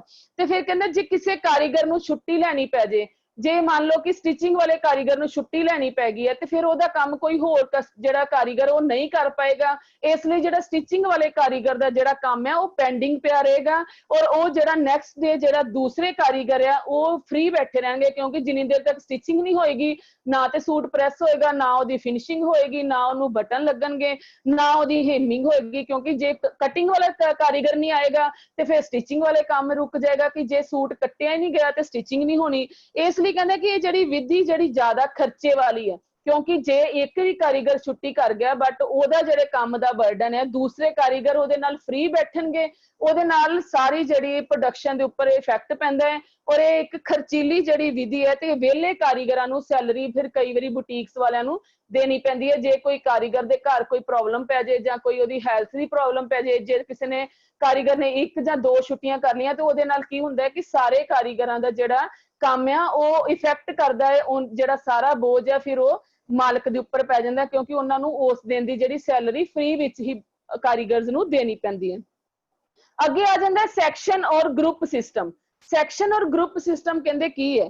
ਸੈਕਸ਼ਨ ਔਰ ਗਰੁੱਪ ਤੋਂ ਤੁਸੀਂ ਸਮਝਦੇ ਹੋ ਕਿ ਜ਼ਿਆਦਾ ਜਾਣਿਆਂ ਦਾ ਇਕੱਠਾ ਗਰੁੱਪ ਜਦੋਂ ਕੋਈ ਕੰਮ ਕਰਦਾ ਹੈ ਇਕੱਠੇ ਸੈਕਸ਼ਨ ਦੇ ਵਿੱਚ ਕੰਮ ਕਰਦਾ ਹੈ ਤੇ ਇਹ ਜਿਹੜਾ ਕੰਮ ਸਾਡਾ ਇੰਡਸਟਰੀ ਲੈਵਲ ਦੇ ਵਿੱਚ ਹੁੰਦਾ ਹੈ ਤੇ ਇਹ ਇੱਕ ਹੋਲ ਸਿਸਟਮ ਦਾ ਹੀ ਇੱਕ ਰੂਪ ਹੈ। ਜਿਸ ਤਰ੍ਹਾਂ ਬੁਟੀਕ 'ਚ ਅਸੀਂ ਦੇਖਿਆ ਕਿ 6 ਜਾਂ 7 ਕਾਰੀਗਰ ਹੁੰਦੇ ਆ ਲੇਕਿਨ ਇੰਡਸਟਰੀ ਦੇ ਵਿੱਚ ਜਿਹੜੇ 6-7 ਕਾਰੀਗਰ ਨਹੀਂ ਹੁੰਦੇ, ਉੱਥੇ 200-250 ਤੋਂ ਲੈ ਕੇ ਹਜ਼ਾਰਾਂ ਦੀ ਤਾਦਾਦ ਵਿੱਚ ਕਈ ਕਾਰੀਗਰ ਹੁੰਦੇ ਜਿਹੜੇ ਅਲੱਗ-ਅਲੱਗ ਸੈਕਸ਼ਨ ਦੇ ਵਿੱਚ ਅਲੱਗ-ਅਲੱਗ ਗਰੁੱਪ ਦੇ ਵਿੱਚ ਜਿਹੜੇ ਵੰਡ ਕੇ ਕੰਮ ਕਰਦੇ ਆ। ਜਿਹੜੀਆਂ ਵੱਡੀਆਂ ਇੰਡਸਟਰੀ ਦੇ ਵਿੱਚ ਜਿਹੜਾ ਇਹ ਸਿਸਟਮ ਜਿਹੜਾ ਉਹ ਲਾਗੂ ਹੁੰਦਾ। ਕਹਿੰਦੇ ਕਿ ਇਹਦੇ ਵਿੱਚ ਕੀ ਹੁੰਦਾ ਹੈ ਕਿ ਇਹ 'ਚ ਜਿਹੜੇ ਮਾਹਿਰ ਕਾਰੀਗਰ ਹੁੰਦੇ ਆ ਉਹਨਾਂ ਦੀ ਘੱਟ ਜ਼ਰੂਰਤ ਪੈਂਦੀ ਹੈ ਕਿਉਂਕਿ ਗਰੁੱਪ ਸਿਸਟਮ ਦੇ ਵਿੱਚ ਜਿਹੜਾ ਹੈ ਉਹਦੇ ਵਿੱਚ ਵੀ ਕੰਮ ਨੂੰ ਜਿਹੜਾ ਡਿਵਾਈਡ ਕਰ ਦਿੱਤਾ ਜਾਂਦਾ ਹੈ ਕਿ ਸਪੋਜ਼ ਕਰੋ ਕਿ ਇੱਕ ਅਸੀਂ ਜੈਂਟਸ ਸ਼ਰਟ ਤਿਆਰ ਕਰਨੀ ਹੈ, ਜੈਂਟਸ ਸ਼ਰਟ ਦੇ ਤਿਆਰ ਕਰਨ ਵਾਸਤੇ ਕੀ ਕਰਦੇ ਕਿ ਜਿੰਨੇ ਵੀ ਉਹਦੇ ਪਾਰਟਸ ਹੁੰਦੇ ਜੈਂਟਸ ਦੇ ਸ਼ਰਟ ਦੇ ਉਹ ਸਾਰੇ ਪਾਰਟਸ ਨੂੰ ਅਲੱਗ-ਅਲੱਗ ਗਰੁੱਪ ਦੇ ਵਿੱਚ ਵੰਡ ਦਿੱਤਾ ਜਾਂਦਾ ਹੈ। ਉਹਦੇ ਨਾਲ ਕੀ ਹੁੰਦਾ ਹੈ ਕਿ ਉਹਦੇ ਵਿੱਚ ਕੀ ਹੁੰਦਾ ਕਿ ਜਿਸ ਤਰ੍ਹਾਂ ਫਰੰਟ ਵਾਲੇ ਹਿੱਸੇ ਦੀਆਂ ਜਿਹੜੀਆਂ ਬਟਨ ਟੇਪ, ਇੱਕ ਗਰੁੱਪ ਨੇ ਸਿਰਫ ਫਰੰਟ ਵਾਲੇ ਹਿੱਸੇ ਦੀਆਂ ਬਟਨ ਟੇਪ ਤਿਆਰ ਕਰਨੀਆਂ ਹੈ, ਇੱਕ ਗਰੁੱਪ ਨੇ ਬੈਕ ਸਾਈਡ ਤੇ ਜਿਹੜਾ ਉਹ ਤੀਰਾ ਅਟੈਚ ਕਰਨਾ ਹੈ, ਇੱਕ ਬੈਚ ਨੇ ਸਿਰਫ ਉਹਦੇ ਤੇ ਕਾਲਰ ਤਿਆਰ ਕਰਨਾ ਹੈ, ਇੱਕ ਨੇ ਕਾਲਰ ਨੂੰ ਗਲੇ ਨਾਲ ਅਟੈਚ ਕਰਨਾ ਹੈ, ਕਿਸੇ ਨੇ ਬਾਂਹ ਤਿਆਰ ਕਰਨੀ ਹੈ, ਕਿਸੇ ਨੇ ਸਿਰਫ ਕਫ ਤਿਆਰ ਕਰਨਾ ਹੈ, ਫਿਰ ਬਟਨ ਲਗਾਣੇ ਹੈ, ਇੱਕ ਗਰੁੱਪ ਨੇ ਸਿਰਫ ਪ੍ਰੈਸ ਕਰਨੀ ਹੈ, ਇੱਕ ਨੇ ਸਿਰਫ ਉਹਦੇ ਧਾਗੇ ਕੱਟਣੇ ਆ। ਇਸ ਤਰ੍ਹਾਂ ਅਲੱਗ-ਅਲੱਗ ਜਿੰਨੇ ਪ੍ਰੋਸੈਸ ਦੇ ਵਿੱਚੋਂ ਉਹ ਸਾਡਾ ਪ੍ਰੋਡਕਟ ਨਿਕਲਣਾ ਹੈ ਉਨੇ ਹੀ ਪ੍ਰੋਸੈਸ ਦੇ ਵਿੱਚ ਉਹ ਸਟੈਪ ਦੇ ਵਿੱਚ ਕਾਰੀਗਰ ਔਰ ਗਰੁੱਪ ਜਿਹੜੇ ਆ ਉਹ ਸਿਸਟਮ ਦੇ ਨਾਲ ਜਿਹੜਾ ਇਹ ਕੰਮ ਕਰਦੇ ਆ। ਅੱਗੇ ਕਹਿੰਦੇ ਇਹਦੇ ਐਡਵਾਂਟੇਜ ਕੀ ਹੈ ਗਰੁੱਪ ਸਿਸਟਮ ਦੇ? ਗਰੁੱਪ ਸਿਸਟਮ ਦੇ ਐਡਵਾਂਟੇਜ ਕੀ ਹੈ ਕਿ ਇਹਦੇ ਵਿੱਚ ਕਹਿੰਦੇ ਕਿ ਚਾਹੇ ਕਾਰੀਗਰ ਘੱਟ ਤਜਰਬੇਕਾਰ ਵੀ ਹੋਵੇ ਪਰ ਜਿਹੜਾ ਉਹ ਆਪਣੀ ਪੂਰੀ ਮਿਹਨਤ ਲਗਾਉਂਦਾ ਹੈ, ਜਿਸ ਨੂੰ ਸਿਰਫ ਘੱਟ ਤਜਰਬੇਕਾਰ ਕਾਰੀਗਰ ਦਾ ਮਤਲਬ ਇਹ ਹੈ ਕਿ ਜਿਸ ਤਰ੍ਹਾਂ ਕਿ ਸਾਡੇ ਕੋਲ ਕੋਈ ਅਨਟ੍ਰੇਨਡ ਬੱਚੇ ਹੈ ਜਾਂ ਅਨਟ੍ਰੇਨਡ ਕਈ ਹੁਣ ITIs ਦੇ ਵਿੱਚ ਵੀ ਤੁਸੀਂ ਦੇਖ ਲਓ ਕਿ ਇੱਕ ਕਲਾਸ ਦੇ ਵਿੱਚ ਸਾਡੇ ਕੋਲ 20 ਬੱਚਿਆਂ ਦਾ ਬੈਚ ਹੈ, ਉਹਦੇ ਵਿੱਚ ਜਿਹੜੇ 6-7 ਬੱਚੇ ਸਾਡੇ ਬਹੁਤ ਹੀ ਟ੍ਰੇਨਡ ਹੁੰਦੇ ਜਿਹੜੇ ਕਿ ਹਰ ਕੰਮ ਦੇ ਵਿੱਚ ਪਰਫੈਕਟ ਹੁੰਦੇ ਆ। ਕੁਝ ਬੱਚੇ ਇਦਾਂ ਦੇ ਹੁੰਦੇ ਆ ਜਿਹੜੇ ਸਿਰਫ ਲੇਡੀਜ਼ ਕੱਪੜੇ ਹੀ ਸਟਿਚ ਕਰ ਸਕਦੇ ਆ, ਕੁਝ ਬੱਚੇ ਇਦਾਂ ਦੇ ਹੁੰਦੇ ਆ ਜਿਨ੍ਹਾਂ ਨੂੰ ਸਿਰਫ ਜੈਂਟਸ ਕੱਪੜੇ ਹੀ ਅੱਛੇ ਲੱਗਦੇ ਸਟਿਚ ਕਰਨੇ, ਉਹ ਜੈਂਟਸ ਕੱਪੜੇ ਹੀ ਸਟਿਚ ਕਰ ਸਕਦੇ, ਉਹਨਾਂ ਨੂੰ ਲੇਡੀਜ਼ ਕੱਪੜੇ ਸਟਿਚ ਕਰਨਾ ਚੰਗਾ ਨਹੀਂ ਲੱਗਦਾ। ਇਸੇ ਤਰ੍ਹਾਂ ਹੀ ਕਈ ਬੱਚਿਆਂ ਦੀ ਹੇਮਿੰਗ ਬਹੁਤ ਵਧੀਆ ਹੁੰਦੀ ਹੈ, ਉਹ ਬਹੁਤ ਬਰੀਕ ਤਰਪਾਈ ਸਫਾਈ ਨਾਲ ਕਰਦੇ ਆ, ਕੁਝ ਬੱਚੇ ਕੱਪੜੇ ਬਹੁਤ ਵਧੀਆ ਪ੍ਰੈਸ ਕਰਦੇ ਆ। ਇਸੇ ਤਰ੍ਹਾਂ ਹੀ ਇੰਡਸਟਰੀ ਦੇ ਵਿੱਚ ਜਿਸ ਬੱਚੇ ਕੋਲੋਂ ਜਾਂ ਜਿਸ ਕਾਰੀਗਰ ਕੋਲੋਂ ਜਿਸ ਕੰਮ ਦਾ ਹੁਨਰ ਹੁੰਦਾ ਹੈ, ਉਸ ਕਾਰੀਗਰ ਨੂੰ ਉਸ ਸੈਕਸ਼ਨ ਦੇ ਵਿੱਚ ਸੈੱਟ ਕਰ ਦਿੱਤਾ ਜਾਂਦਾ ਹੈ ਤੇ ਉਹ ਆਪਣੇ ਉਸੇ ਹੀ ਕੰਮ ਦੇ ਵਿੱਚ ਪੂਰੀ ਦਿਨ ਰਾਤ ਮਿਹਨਤ ਕਰਕੇ ਇੰਡਸਟਰੀ ਦੇ ਵਿੱਚ ਕੰਮ ਕਰਦਾ ਹੈ ਔਰ ਆਪਣੇ ਜਿਹੜੇ ਪੈਸੇ ਕਮਾਉਂਦਾ ਹੈ। ਤੇ ਇਹਦੇ ਵਿੱਚ ਕੀ ਕਹਿੰਦੇ ਕਿ ਜ਼ਿਆਦਾ ਮਾਹਿਰ ਕਾਰੀਗਰ ਜਿਹੜੇ ਆ ਕਿ ਪੂਰਾ ਇੰਡੀਵਿਜੂਅਲ ਸਿਸਟਮ ਦੇ ਵਾਂਗੂ ਹਰ ਕੰਮ 'ਚ ਮਾਹਿਰ ਕਾਰੀਗਰ ਜਿਹੜੇ ਉਹਨਾਂ ਦੀ ਲੋੜ ਨਹੀਂ ਪੈਂਦੀ, ਤੇ ਜੇ ਲੋੜ ਪਵੇ ਵੀ ਤੇ ਕਿਸੇ ਇੱਕ ਕਾਰੀਗਰ ਨੂੰ, ਹਰ ਇੱਕ ਕਾਰੀਗਰ ਨੂੰ ਉਸ ਪਾਰਟ ਦੀ ਹੀ ਟ੍ਰੇਨਿੰਗ ਦਿੱਤੀ ਜਾਂਦੀ ਹੈ ਕਿ ਤੂੰ ਇਹ ਸਿਰਫ ਇਸੇ ਪਾਰਟਸ ਨੂੰ ਤਿਆਰ ਕਰਨਾ ਹੈ, ਇਸ ਲਈ ਉਹਨੂੰ ਉਸੇ ਕੰਮ ਦੀ ਟ੍ਰੇਨਿੰਗ ਦੇ ਕੇ ਇੰਡਸਟਰੀ ਦੇ ਵਿੱਚ ਉਹਦੇ ਕੋਲੋਂ ਉਹਦੀ ਮਿਹਨਤ ਦਾ ਜਿਹੜਾ ਪੂਰਾ ਲਾਭ ਲਿਆ ਜਾਂਦਾ ਹੈ ਤੇ ਇਹਦੇ ਨਾਲ ਹੀ ਉਹ ਜਿਹੜਾ ਆਪਣਾ ਅਰਨਿੰਗ ਜਿਹੜੀ ਹੈ ਉਹ ਵਧੀਆ ਤਰੀਕੇ ਨਾਲ ਕਰ ਸਕਦਾ ਹੈ। ਅੱਗੇ ਕਹਿੰਦੇ ਜਿਹੜਾ ਗਰੁੱਪ ਸਿਸਟਮ ਹੈ ਇਹਦੇ ਜਿਹੜੇ ਡਿਸਐਡਵਾਂਟੇਜ ਉਹ ਕੀ ਹੈ? ਇਹਦੇ ਡਿਸਐਡਵਾਂਟੇਜ ਕਹਿੰਦੇ ਕਿ ਇਸ ਵਿੱਚ ਇੱਕ ਕਾਬਲ ਸੁਪਰਵਾਈਜ਼ਰ ਦੀ ਜ਼ਰੂਰਤ ਪੈਂਦੀ ਹੈ। ਕਾਬਲ ਸੁਪਰਵਾਈਜ਼ਰ ਇਸ ਤਰ੍ਹਾਂ ਕਿਉਂਕਿ ਉਸ ਜਿਹੜੇ ਕਾਰੀਗਰ ਹੈ ਉਹਨਾਂ ਨੂੰ ਕਿਸੇ ਹੋਰ ਪਾਰਟ ਦੇ ਬਾਰੇ ਕੋਈ ਨੌਲੇਜ ਨਹੀਂ ਹੈ। ਜਿਹਨੇ ਸਿਰਫ ਕਾਲਰ ਬਣਾਉਣਾ, ਉਹਨੂੰ ਸਿਰਫ ਕਾਲਰ ਦੀ ਹੀ ਨੌਲੇਜ ਹੈ ਕਿ ਉਹਨੇ ਕਾਲਰ ਬਣਾਉਣਾ ਸਿੱਖਿਆ ਹੈ ਔਰ ਉਹਨੇ ਕਾਲਰ ਹੀ ਤਿਆਰ ਕਰਨਾ ਹੈ। ਜੇ ਅਸੀਂ ਉਹਨੂੰ ਕਹਿ ਦਈਏ ਕਿ ਤੂੰ ਕਾਫ ਲਗਾਉਣੇ ਸ਼ੁਰੂ ਕਰ ਦੇ ਜਾਂ ਤੂੰ ਬਾਂਹ ਅਟੈਚ ਕਰਨੀ ਸ਼ੁਰੂ ਕਰ ਦੇ, ਉਹ ਪ੍ਰੋਪਰ ਤਰੀਕੇ ਨਾਲ ਨਹੀਂ ਅਟੈਚ ਕਰ ਪਾਏਗਾ ਕਿਉਂਕਿ ਉਹਦੀ ਉਸ ਕੰਮ ਵਿੱਚ ਮੁਹਾਰਤ ਨਹੀਂ ਹੈ। ਤੇ ਫਿਰ ਕਹਿੰਦੇ ਕਿ ਇਸ ਸਿਸਟਮ ਦੇ ਵਿੱਚ ਕੀ ਹੈ ਕਿ ਇਹਦੇ 'ਚ ਹਰ ਜਗ੍ਹਾ ਦੇ ਉੱਤੇ ਸਾਨੂੰ ਇੱਕ ਸੁਪਰਵਾਈਜ਼ਰ ਦੀ ਜ਼ਰੂਰਤ ਪੈਂਦੀ ਹੈ ਜਿਹੜਾ ਕਿ ਉਹ ਸੁਪਰਵਿਜ਼ਨ ਕਰੇ, ਟਾਈਮ ਟੂ ਟਾਈਮ ਦੇਖੇ ਕਿ ਇਹ ਜਿਹੜੇ ਕਾਰੀਗਰ ਕੰਮ ਕਰ ਰਹੇ ਆ ਬਿਲਕੁਲ ਠੀਕ ਕਰ ਰਹੇ ਆ, ਜਿਹੜਾ ਗਾਰਮੈਂਟ ਹੈ ਉਹ ਬਿਲਕੁਲ ਸਹੀ ਤਿਆਰ ਹੋ ਰਿਹਾ ਹੈ। ਜੇ ਕਿਤੇ ਥੋੜੀ ਜਿਹੀ ਵੀ ਗਲਤੀ ਰਹਿ ਜਾਵੇ ਉਸ ਤੋਂ ਬਾਅਦ ਉਹਨਾਂ ਕੀ ਕਰਨਾ ਕਿ ਉੱਥੇ ਹੀ ਉਸ ਪ੍ਰੋਡਕਟ ਨੂੰ ਰੋਕ ਕੇ ਉਸ ਗਲਤੀ ਨੂੰ ਠੀਕ ਕਰਾਉਣਾ ਹੈ ਤਾਂ ਕਿ ਉਹ ਜਿਹੜੀ ਗਲਤੀ ਅੱਗੇ ਤੋਂ ਲੈ ਕੇ ਅਖੀਰ ਤੱਕ ਨਾ ਚੱਲੇ। ਕਿਉਂਕਿ ਜਿਹੜਾ ਗਰੁੱਪ ਦੇ ਵਿੱਚ ਜਾਂ ਇੰਡਸਟਰੀ ਦੇ ਵਿੱਚ ਜਿਹੜੀ ਪ੍ਰੋਡਕਸ਼ਨ ਹੁੰਦੀ ਹੈ ਉਹ ਤਾਂ ਹੀ ਸਕਸੈਸ ਹੁੰਦੀ ਹੈ ਜੇ ਉਹਦੇ ਵਿੱਚ ਸੁਪਰਵਿਜ਼ਨ, ਕੁਆਲਿਟੀ ਕੰਟਰੋਲ, ਸਾਰੇ ਮੈਂਬਰਸ ਜਿਹੜੇ ਇਨਵੋਲਵਮੈਂਟ ਹੋਣ। ਜੇ ਕਿਤੇ ਇੱਕ ਸਟਾਰਟਿੰਗ ਦੇ ਵਿੱਚ ਹੀ ਕੋਈ ਮਿਸਟੇਕ ਹੋ ਗਈ ਤੇ ਉਹ ਜਿਹੜੀ ਐਂਡ ਤੱਕ ਉਹ ਮਿਸਟੇਕ ਜਾਂਦੀ ਹੈ ਔਰ ਉਹਦੇ ਨਾਲ ਪੂਰੇ ਦਾ ਪੂਰਾ ਲਾਟ ਜਿਹੜਾ ਕੱਪੜੇ ਦਾ ਉਹ ਸਾਰਾ ਖਰਾਬ ਹੋ ਜਾਂਦਾ ਹੈ ਔਰ ਉਹਦੇ ਨਾਲ ਕੀ ਹੁੰਦਾ ਹੈ, ਇੰਡਸਟਰੀ ਨੂੰ ਲਾਸ ਹੁੰਦਾ ਹੈ ਔਰ ਮਾਰਕੀਟ ਦੇ ਵਿੱਚ ਵੀ ਜਿਹੜਾ ਕੰਪਨੀ ਦਾ ਨਾਮ ਖਰਾਬ ਹੁੰਦਾ ਹੈ। ਔਰ ਇਹਦੇ ਲਈ ਕੀ ਕਹਿੰਦੇ ਕਿ ਗਰੁੱਪ ਸਿਸਟਮ ਦੇ ਵਿੱਚ ਇੱਕ ਸੁਪਰਵਾਈਜ਼ਰ ਨੂੰ ਟਾਈਮ ਟੂ ਟਾਈਮ ਜਿਹੜੀ ਹੈ ਉਹਦੀ ਆਬਜ਼ਰਵੇਸ਼ਨ ਕਰਨੀ ਪੈਂਦੀ ਹੈ। ਉਸ ਤੋਂ ਬਾਅਦ ਲਾਸਟ ਸਾਡਾ ਆ ਜਾਂਦਾ ਹੈ ਬੈਚ ਸਿਸਟਮ। ਬੈਚ ਸਿਸਟਮ ਦੇ ਵਿੱਚ ਕਹਿੰਦੇ ਕੀ ਹੈ, ਕਹਿੰਦੇ ਕਿ ਇਹ ਵੀ ਇੱਕ ਤਰ੍ਹਾਂ ਦਾ ਸਿਸਟਮ ਹੈ। ਇਹ ਬੈਚ ਸਿਸਟਮ ਦੇ ਵਿੱਚ ਕਹਿੰਦੇ ਕਿ ਇਹਦਾ ਨਾਮ ਬੈਚ ਦਾ ਮਤਲਬ ਇੱਕ ਪੂਰਾ ਬੰਡਲ, ਜਿਹਦੇ ਵਿੱਚ ਕਿ ਇੱਕ ਬੰਡਲ ਦੀ ਤਰੀਕ ਤੌਰ ਦੇ ਉੱਤੇ ਜਿਹੜਾ ਕੱਪੜੇ ਦੀ ਕੁਆਂਟੀਟੀ ਜਿਹੜੀ ਹੈ ਹਜ਼ਾਰਾਂ ਦੀ ਗਿਣਤੀ ਵਿੱਚ ਇਕੱਠੀ ਤਿਆਰ ਹੁੰਦੀ ਹੈ। ਔਰ ਜਿਹੜਾ ਬੈਚ ਸਿਸਟਮ ਦੇ ਵਿੱਚ ਕਹਿੰਦੇ ਜਿਹੜਾ ਹੁੰਦਾ ਹੈ ਉਹਦੇ ਵਿੱਚ ਹਰ ਇੱਕ ਸੈਕਸ਼ਨ ਦੇ ਬਾਹਰ ਇੱਕ ਸਟੋਰ ਹੁੰਦਾ ਹੈ। ਜਿਸ ਤਰ੍ਹਾਂ ਕਿ ਇੰਡਸਟਰੀ ਦੇ ਵਿੱਚ ਦੇਖੋ ਜਿਹੜੇ ਅੱਗੇ ਅਸੀਂ ਸੈਕਸ਼ਨ ਸਾਰੇ ਡਿਸਕਸ ਕਰਾਂਗੇ, ਉਹਨਾਂ ਸੈਕਸ਼ਨਾਂ ਦੇ ਵਿੱਚ ਇੱਕ ਸਟੋਰ ਹੁੰਦਾ ਹੈ। ਉਹਦੇ ਵਿੱਚ ਕੀ ਹੁੰਦਾ ਹੈ ਕਿ ਜਿਸ ਤਰ੍ਹਾਂ ਕੱਪੜੇ ਦੀ ਕਟਿੰਗ ਹੋ ਕੇ ਆਈ, ਪੂਰੇ ਦਾ ਪੂਰਾ ਬੈਚ 10,000 ਟੀ-ਸ਼ਰਟਸ ਦੀ ਕਟਿੰਗ ਹੋਈ ਹੈ ਔਰ 10,000 ਟੀ-ਸ਼ਰਟਸ ਦੀ ਕਟਿੰਗ ਇਕੱਠਾ ਇੱਕ ਬੈਚ ਸਟੋਰ ਵਿੱਚ ਆਏਗਾ। ਉਹ ਬੈਚ ਸਾਰਾ ਇਕੱਠਾ ਬੈਚ ਜਿਹੜਾ ਹੈ ਉਹ ਪੂਰੇ ਦਾ ਪੂਰਾ ਅੱਗੋਂ ਸਵਿੰਗ ਸੈਕਸ਼ਨ ਦੇ ਵਿੱਚ ਜਾਏਗਾ। ਸਵਿੰਗ ਸੈਕਸ਼ਨ ਦੇ ਵਿੱਚ ਵੀ ਉਹ ਬੈਚ ਦਾ ਜਿਹੜੇ ਡਿਵੀਜ਼ਨ ਹੈ, ਜਿਸ ਤਰ੍ਹਾਂ ਵੀ ਉਹ ਸਟਿਚਿੰਗ ਹੋਣੀ ਹੈ, ਕਾਲਰ ਜਿੰਨੇ ਕਰਨੇ ਉਹਨਾਂ ਨੂੰ ਕਾਲਰ ਜਾਣਗੇ, ਜਿੰਨੇ ਬਾਜੂ ਸਟਿਚ ਕਰਨੀ ਉਹਨੇ ਬਾਜੂ ਕਰਨੇ। ਇਸੇ ਤਰ੍ਹਾਂ ਹੀ ਉਹ ਪੂਰੇ ਦਾ ਪੂਰਾ ਬੈਚ 10,000 ਦਾ ਬੈਚ ਜਾਂ ਹਜ਼ਾਰ ਦਾ ਬੈਚ, ਜਿੰਨੇ ਵੀ ਬੈਚ ਜਾਂ ਬੰਡਲ ਬਣਾਏ ਹੋਣਗੇ ਉਹ ਪੂਰੇ ਸਿਸਟਮ ਦੇ ਨਾਲ ਹਰ ਇੱਕ ਸੈਕਸ਼ਨ ਦੇ ਵਿੱਚ ਜਾਏਗਾ। ਔਰ ਇਹ ਜਿਹੜਾ ਕੰਮ ਹੈ ਸਾਰਾ ਇੱਕ ਸੈਕਸ਼ਨ ਦੇ ਵਿੱਚ, ਪੂਰੇ ਸਿਸਟਮ ਦੇ ਵਿੱਚ ਔਰ ਪੂਰੇ ਬੈਚ ਦੇ ਵਿੱਚ ਹੀ ਹੁੰਦਾ ਹੈ। ਇਹਦੇ ਵਿੱਚ ਇਹ ਨਹੀਂ ਕਿ 10 ਟੀ-ਸ਼ਰਟਾਂ ਪਹਿਲਾਂ ਸਟਿਚ ਹੋ ਗਈਆਂ ਔਰ 28 ਨੰਬਰ ਦੀਆਂ ਪਹਿਲਾਂ ਸਟਿਚ ਹੋ ਗਈਆਂ, ਬਾਕੀ 26 ਨੰਬਰ ਦੀਆਂ ਹਲੇ ਸਟੋਰ 'ਚ ਹੀ ਪਈਆਂ। ਜਦੋਂ ਵੀ ਸਟਿਚ ਹੋਣਾ ਹੈ, ਜੇ 26 ਨੰਬਰ ਦੀ ਸਟਿਚਿੰਗ ਸ਼ੁਰੂ ਹੋਈ ਤੇ ਪੂਰੀ 26 ਨੰਬਰ ਦੀ ਸਟਿਚਿੰਗ ਹੋਣੀ ਹੈ, 28 ਨੰਬਰ ਦੀ ਸ਼ੁਰੂ ਹੋਈ ਤੇ ਪੂਰੀ 28 ਨੰਬਰ ਦੀ ਸਟਿਚਿੰਗ ਹੋਣੀ ਹੈ। ਇਹਦੇ ਵਿੱਚ ਕੋਈ ਉੱਪਰ ਥੱਲੇ ਕੁਝ ਨਹੀਂ ਹੋਣਾ, ਸਾਰਾ ਕੰਮ ਇੱਕ ਸਿਸਟਮ ਦੇ ਵਿੱਚ ਔਰ ਇੱਕ ਬੈਚ ਦੇ ਵਿੱਚ, ਬੰਡਲ ਦੇ ਵਿੱਚ ਜਿਹੜਾ ਹੈ ਉਹਨੂੰ ਕੀਤਾ ਜਾਂਦਾ ਹੈ। ਕਹਿੰਦੇ ਇਹਦੇ ਵਿੱਚ ਜਿਹੜੇ ਕੀ ਹੁੰਦਾ ਹੈ ਕਿ ਐਡਵਾਂਟੇਜ ਆਫ ਜਿਹੜੇ ਬੈਚ ਸਿਸਟਮ ਦੇ ਕੀ ਹੈ, ਕਹਿੰਦੇ ਕਿ ਇਹਦਾ ਫਾਇਦਾ ਹੈ ਕਿ ਅਗਲੇ ਸੈਕਸ਼ਨ ਦੇ ਵਿੱਚ ਜਿਹੜਾ ਹੈ ਇੱਕੋ ਜਿਹੀਆਂ ਜੌਬ ਜਿਹੜੀਆਂ ਉਹ ਬੈਚ ਦੇ ਵਿੱਚ ਜਾਂਦੀਆਂ। ਜਿਸ ਤਰ੍ਹਾਂ ਮੈਂ ਤੁਹਾਨੂੰ ਦੱਸਦਾ ਕਿ ਇਕੱਠੀਆਂ ਜੌਬ ਜਾਣੀਆਂ, ਇਕੱਠੀਆਂ ਇੱਕੋ ਵਾਰੀ ਜਾਣਾ ਸਾਰਾ ਬੰਡਲ ਔਰ ਇੱਕੋ ਵਾਰੀ ਸਟਿਚ ਹੋ ਕੇ ਨੈਕਸਟ ਸੈਕਸ਼ਨ ਦੇ ਵਿੱਚ ਜਾਣਾ ਹੈ। ਤੇ ਇਹਦੇ ਨਾਲ ਕੀ ਹੁੰਦਾ ਹੈ ਕਿ ਕਹਿੰਦੇ ਜਿਹੜੇ ਸਟਿਚ ਦੇ ਜਿਹੜੇ ਹੈ ਨਾ ਉਹ ਜੌਬ ਦੇ ਬਦਲੇ ਜਾਣ ਦੇ ਜਾਂ ਗਲਤ ਹੋਣ ਦੇ ਚਾਂਸ ਜਿਹੜੇ ਉਹ ਘਟ ਜਾਂਦੇ ਆ, ਕਿਉਂਕਿ ਜਦੋਂ 1 ਨੰਬਰ ਦਾ ਕੱਪੜਾ ਸਟਿਚ ਹੋਣ ਲਈ ਗਿਆ ਇੰਡਸਟਰੀ 'ਚ, ਜੇ 26 ਨੰਬਰ ਦਾ ਬੈਚ ਗਿਆ ਹੈ ਤੇ ਸਾਰੇ 26 ਦੇ ਆ, 26 ਦੇ ਵਿੱਚ 28 ਜਾਂ 30 ਜਾਂ 42 ਨੰਬਰ ਮਿਕਸ ਹੋਣ ਦਾ ਕੋਈ ਚੱਕਰ ਨਹੀਂ ਪੈਂਦਾ, ਕਿਉਂਕਿ ਇੱਕੋ ਹੀ ਸੀਕੁਐਂਸ ਚੱਲ ਰਹੀ ਹੈ, ਉਹਦੇ ਵਿੱਚ ਕੋਈ ਹੋਰ ਮਿਕਸ ਨਹੀਂ ਹੋਏਗਾ।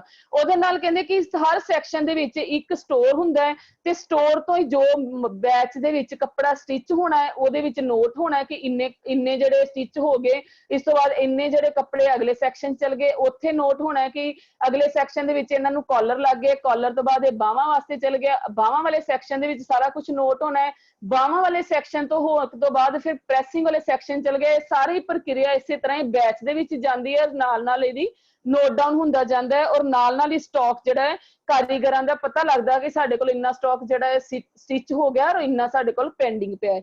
ਔਰ ਇਹਦੇ ਡਿਸਐਡਵਾਂਟੇਜ ਕਹਿੰਦੇ ਕੀ ਹੈ ਕਿ ਇਸ ਦਾ ਨੁਕਸਾਨ ਕਹਿੰਦੇ ਇਹ ਹੈ ਕਿ ਇਹਦੇ ਵਿੱਚ ਸੁਪਰਵਿਜ਼ਨ ਦੀ ਜ਼ਰੂਰਤ ਪੈਂਦੀ ਹੈ, ਕਿਉਂਕਿ ਜੇ ਸਹੀ ਤਰੀਕੇ ਨਾਲ ਇਸ ਪ੍ਰਕਿਰਿਆ ਨੂੰ ਨਾ ਚਲਾਇਆ ਜਾਵੇ ਤਾਂ ਮਸ਼ੀਨਰੀ ਜਿਹੜੀ ਹੈ ਬੇਕਾਰ ਪਈ ਰਹਿੰਦੀ ਹੈ ਤੇ ਜਿਹੜੇ ਕਾਰੀਗਰ ਉਹ ਵਿਹਲੇ ਰਹਿੰਦੇ ਆ ਤੇ ਇਹ ਜਿਹੜਾ ਸਿਸਟਮ ਹੈ ਬਹੁਤ ਹੀ ਖਰਚੀਲਾ ਸਾਬਤ ਹੁੰਦਾ ਹੈ। ਜਿਸ ਤਰ੍ਹਾਂ ਤੁਸੀਂ ਦੇਖਦੇ ਹੋ ਕਿ ਇੰਡਸਟਰੀ ਦੇ ਵਿੱਚ ਬਹੁਤ ਹੀ ਵੱਡੇ ਪੈਮਾਨੇ ਦੇ ਉੱਤੇ ਮਸ਼ੀਨਰੀ ਜਿਹੜੀ ਲਗਾਈ ਜਾਂਦੀ ਹੈ ਔਰ ਬਹੁਤ ਹੀ ਕੋਸਟਲੀ ਮਸ਼ੀਨਰੀ ਜਿਹੜੀ ਹੈ ਲਗਾਈ ਜਾਂਦੀ ਹੈ, ਔਰ ਜੇ ਇਹ ਸਿਸਟਮ ਦੇ ਵਿੱਚ ਸਹੀ ਤਰੀਕੇ ਦੇ ਨਾਲ ਜਿਹੜਾ ਹੈ ਡਿਸਟ੍ਰੀਬਿਊਸ਼ਨ ਨਹੀਂ ਹੁੰਦੀ, ਬੈਚ ਸਿਸਟਮ ਦੇ ਵਿੱਚ ਜੇ ਸਹੀ ਤਰੀਕੇ ਨਾਲ ਮਾਲ ਕਾਰੀਗਰਾਂ ਤੱਕ ਨਹੀਂ ਪਹੁੰਚਦਾ ਤੇ ਉਹ ਕਾਰੀਗਰ ਜਿਹੜੇ ਫ੍ਰੀ ਬੈਠੇ ਰਹਿੰਦੇ ਆ, ਫ੍ਰੀ ਬੈਠਣ ਦੇ ਨਾਲ ਉਹ ਮਸ਼ੀਨਰੀ ਵੀ ਜਿਹੜੀ ਹੈ ਪਈ ਜਿਹੜੀ ਖਰਾਬ ਹੋ ਜਾਂਦੀ ਹੈ। ਜੇ ਹੁਣ ਸਪੋਜ਼ ਕਰੋ ਕਿ ਅੱਜ ਸਾਨੂੰ ਸਟਿਚਿੰਗ ਸੈਕਸ਼ਨ ਦੇ ਵਿੱਚ ਕੱਪੜੇ ਨੂੰ ਸਟਿਚ ਕਰਨਾ ਹੈ ਤੇ ਸਟਿਚ ਕਰਨ ਦੇ ਲਈ ਸਾਡੇ ਕੋਲ ਪ੍ਰੋਪਰ ਰੀਲਾਂ ਹੀ ਨਹੀਂ ਹੈਗੀਆਂ, ਸਹੀ ਧਾਗੇ ਨਹੀਂ ਮੈਚ ਕੀਤੇ, ਉਹ ਜਿਹੜੇ ਕਾਰੀਗਰ ਫ੍ਰੀ ਬੈਠੇ ਰਹੇ ਜਿੰਨੀ ਦੇਰ ਤੱਕ ਧਾਗੇ ਨਹੀਂ ਆਣਗੇ ਜਾਂ ਰੀਲਾਂ ਨਹੀਂ ਆਣਗੀਆਂ।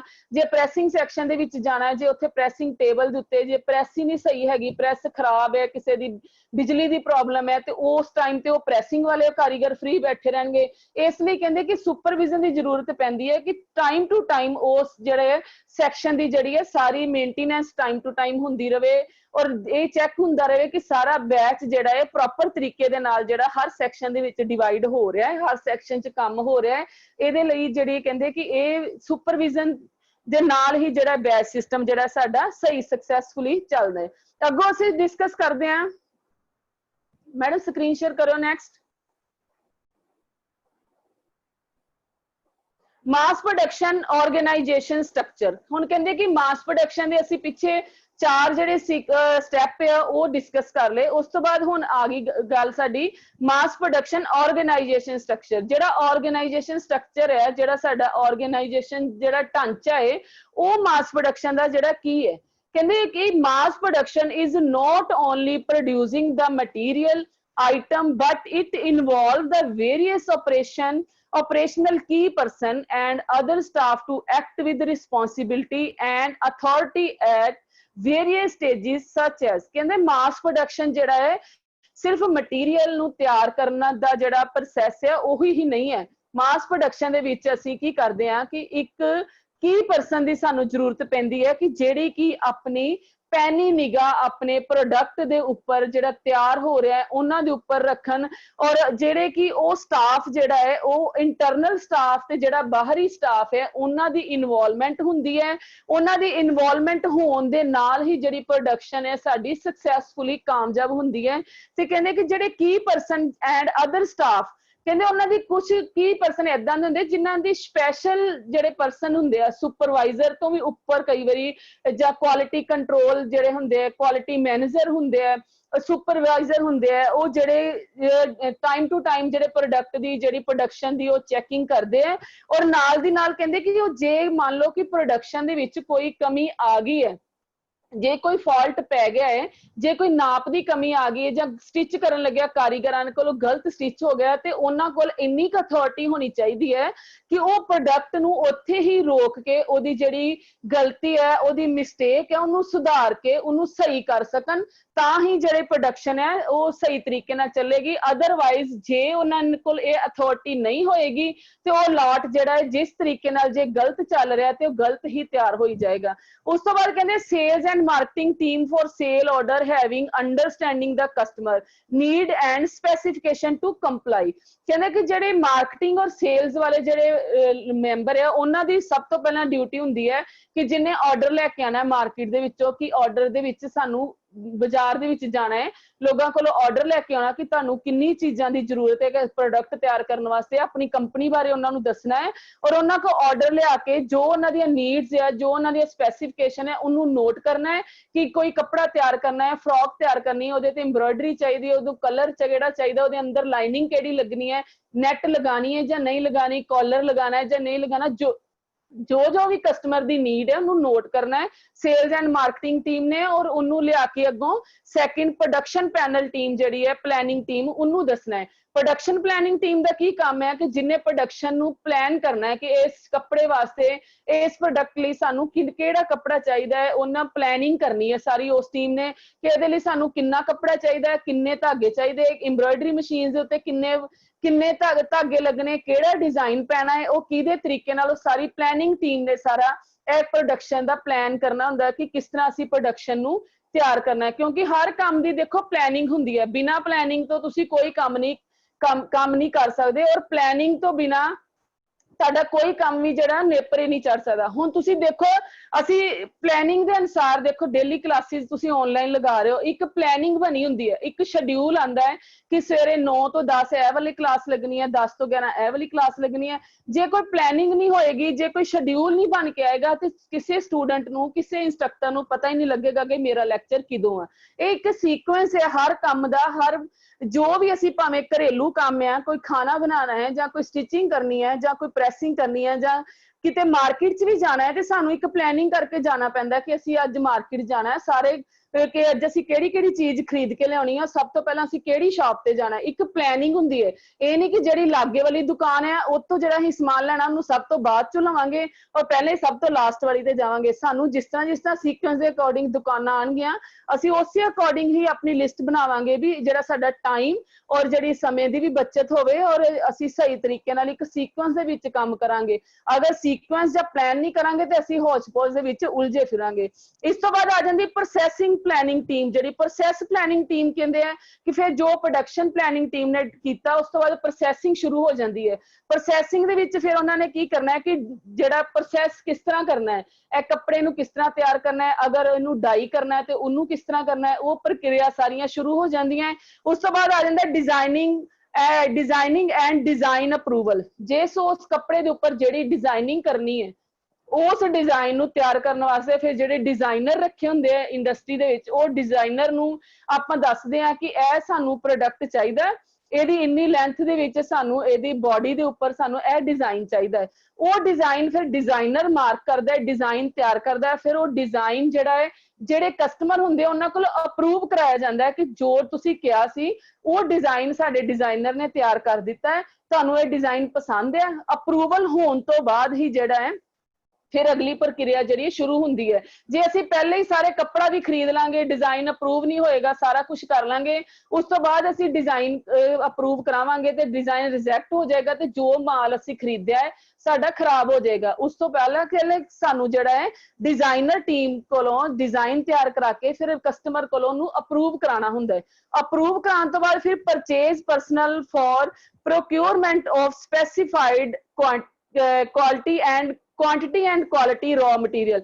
ਫਿਰ ਪਰਚੇਜ਼ ਪਰਸਨਲ ਜਿਹੜੇ ਪਰਸਨਲ ਹੁੰਦੇ ਆ ਉਹਨਾਂ ਨੇ ਫਿਰ raw material ਜੋ ਵੀ ਉਹਨੂੰ ਜ਼ਰੂਰਤ ਹੈ ਉਸ ਪ੍ਰੋਡਕਟ ਵਾਸਤੇ ਉਹਨਾਂ ਨੇ ਫਿਰ ਉਹ ਪਰਚੇਜ਼ ਕਰਨਾ ਹੈ। ਉਸ ਤੋਂ ਬਾਅਦ ਉਹਨਾਂ ਨੇ ਦੇਖਣਾ ਹੈ ਕਿ ਇਹ ਜਿਹੜੇ ਕੱਪੜਾ ਸਪੋਜ਼ ਕਰੋ ਕਿ ਇੱਕ ਫਰॉक ਨੂੰ 2 ਮੀਟਰ ਕੱਪੜਾ ਲੱਗਣਾ ਹੈ ਤੇ ਜੇ ਸਾਡੇ ਕੋਲ 1000 ਫਰॉक ਦਾ ਆਰਡਰ ਆਇਆ ਤੇ ਉਹਨੂੰ ਕਿੰਨਾ ਕੱਪੜਾ ਲੱਗਣਾ ਹੈ, ਉਹ ਕੱਪੜਾ ਖਰੀਦਣਾ, ਉਹਦੇ ਲਈ ਕਿੰਨੇ ਬਟਨ ਚਾਹੀਦੇ, ਕਿੰਨੀਆਂ ਰੀਲਾਂ ਚਾਹੀਦੀਆਂ, ਕਿੰਨੀ ਐਮਬ੍ਰੋਇਡਰੀ ਲਈ ਧਾਗੇ ਚਾਹੀਦੇ, ਕਿੰਨੇ ਉਹਦੇ ਤੇ ਪੈਚ ਲੱਗਣੇ ਆ, ਜੋ ਵੀ ਹੈ ਉਹਨਾਂ ਨੇ ਉਹ ਸਾਰੀ ਚੀਜ਼ਾਂ ਨੋਟ ਕਰਕੇ ਫਿਰ ਉਹਨਾਂ ਨੇ ਪਰਚੇਜ਼ ਕਮੇਟੀ ਜਿਹੜੀ ਹੈ ਉਹਨਾਂ ਨੇ ਪਰਚੇਜ਼ ਕਰਨਾ ਹੈ ਔਰ ਨਾਲ ਦੀ ਨਾਲ ਉਹਨਾਂ ਨੇ ਕੁਆਂਟੀਟੀ ਤੇ ਕੁਆਲਿਟੀ ਦਾ ਵੀ ਜਿਹੜਾ ਹੈ ਉਹ ਧਿਆਨ ਰੱਖਣਾ ਹੈ raw material ਜਦੋਂ ਖਰੀਦਣਾ ਹੈ। ਉਸ ਤੋਂ ਬਾਅਦ ਸਕਿਲਡ ਵਰਕਰ ਔਰ machinery for producing production of at various stages of planned process. ਉਸ ਤੋਂ ਬਾਅਦ ਕਹਿੰਦੇ ਕਿ ਫਿਰ ਜਿਹੜੀ ਮਸ਼ੀਨਰੀ ਹੈ ਉਸ ਕੰਮ ਲਈ ਕਿਹੜੀ ਮਸ਼ੀਨਰੀ ਦੀ ਜ਼ਰੂਰਤ ਪੈਣੀ ਹੈ, ਉਹ ਮਸ਼ੀਨਰੀ ਜਿਹੜੀ ਅਲੱਗ-ਅਲੱਗ ਸਟੇजेस ਦੇ ਵਿੱਚ ਇੰਡਸਟਰੀ 'ਚ ਜਿਹੜੀਆਂ ਲੱਗੀਆਂ ਹੁੰਦੀਆਂ ਉਹ ਪਲਾਨ ਕਰਨੀਆਂ ਹੁੰਦੀਆਂ। ਨਿਪੁੰਨ ਕਾਰੀਗਰ ਫਿਰ ਉਹ ਜਿਹੜੇ ਪ੍ਰੋਸੈਸ ਦੇ ਵਿੱਚ ਉਸ ਪ੍ਰੋਡਕਟ ਨੂੰ ਤਿਆਰ ਕਰਦੇ ਆ, ਐਮਬ੍ਰੋਇਡਰੀ ਵਾਲੇ ਐਮਬ੍ਰੋਇਡਰੀ ਕਰਦੇ ਆ, ਸਟਿਚਿੰਗ ਵਾਲੇ ਸਟਿਚਿੰਗ ਕਰਦੇ ਆ। ਉਸ ਤੋਂ ਬਾਅਦ inspection team at various stages, ਫਿਰ ਅਲੱਗ-ਅਲੱਗ ਸਟੇजेस ਦੇ ਉੱਤੇ ਜਿਹੜੀ ਇੰਸਪੈਕਸ਼ਨ ਟੀਮ ਹੈ ਉਹ ਇੰਸਪੈਕਸ਼ਨ ਕਰਦੀ ਹੈ ਕਿ ਜੋ ਵੀ ਪ੍ਰੋਡਕਟ ਬਣ ਰਿਹਾ ਉਹ ਠੀਕ ਬਣ ਰਿਹਾ ਹੈ। ਨੈਕਸਟ ਆ ਜਾਂਦਾ ਫਿਨਿਸ਼ਿੰਗ ਪ੍ਰੋਸੈਸ ਵਾਸ਼ਿੰਗ ਔਰ ਪ੍ਰੈਸਿੰਗ, ਕਹਿੰਦੇ ਕਿ ਕੱਪੜੇ ਸਟਿਚ ਕਰਦੇ ਸਮੇਂ ਕਈ ਵਾਰੀ ਕੋਈ ਦਾਗ ਲੱਗ ਜਾਂਦਾ ਹੈ, ਤੇਲ ਡੁੱਲ ਜਾਂਦਾ ਹੈ, ਉੱਪਰ ਗਰੀਸ ਲੱਗ ਜਾਂਦੀ ਹੈ, ਕਾਰੀਗਰ ਕੋਲ ਖਾਣਾ ਖਾਂਦਿਆਂ ਜਾਂ ਚਾਹ ਪੀਂਦਿਆਂ ਉੱਪਰ ਚਾਹ ਰੁੜ ਜਾਂਦੀ ਹੈ, ਤੇ ਜੋ ਵੀ ਦਾਗ ਕੱਪੜੇ ਦੇ ਉੱਤੇ ਲੱਗਿਆ ਫਿਰ ਉਹ ਫਿਨਿਸ਼ਿੰਗ ਔਰ ਵਾਸ਼ਿੰਗ ਪ੍ਰੈਸਿੰਗ ਸੈਕਸ਼ਨ ਦੇ ਵਿੱਚ ਜਾਂਦਾ ਹੈ। ਉੱਥੇ ਉਹ ਕੱਪੜੇ ਵਾਸ਼ ਕੀਤਾ ਜਾਂਦਾ ਹੈ, ਪ੍ਰੋਪਰ ਤਰੀਕੇ ਨਾਲ ਉਹਦੀ ਫਿਨਿਸ਼ਿੰਗ ਕੀਤੀ ਜਾਂਦੀ ਹੈ। ਉਸ ਤੋਂ ਬਾਅਦ ਆ ਜਾਂਦਾ ਹੈ ਪੈਕਿੰਗ ਐਂਡ ਮਾਰਕਿੰਗ ਟੀਮ, ਜਿਹੜੀ ਹੈ ਪੈਕਿੰਗ ਔਰ ਮਾਰਕਿੰਗ ਟੀਮ ਜਿਹੜੀ ਹੈ ਫਿਰ ਉਹ ਪੈਕ ਕਰਦੀ ਹੈ और मार्किंग कर दी है। उस तो बाद आ जाता है storage and dispatch team. Madam आवाज आ रही? हेलो हेलो किन्नू मैम,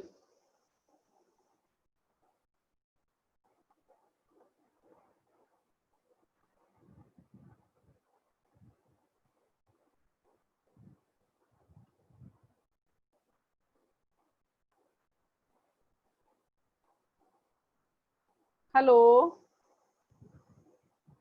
किन्नू मैडम,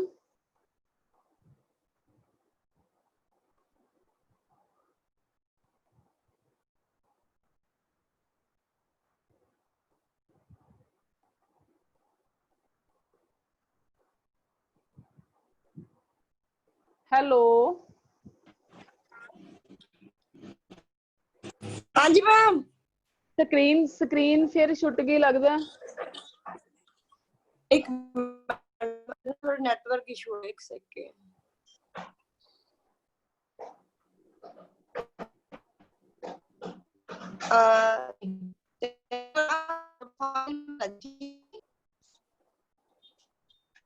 मैम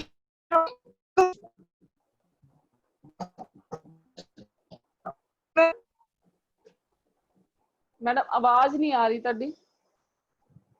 नहीं, थोड़ी आवाज आ रही है, तुझे देखो स्क्रीन शेयर हो गई? नहीं जी नहीं, पर मेरे पास शेयर हो रही है मास्क। मैनू हो नहीं रही मैम।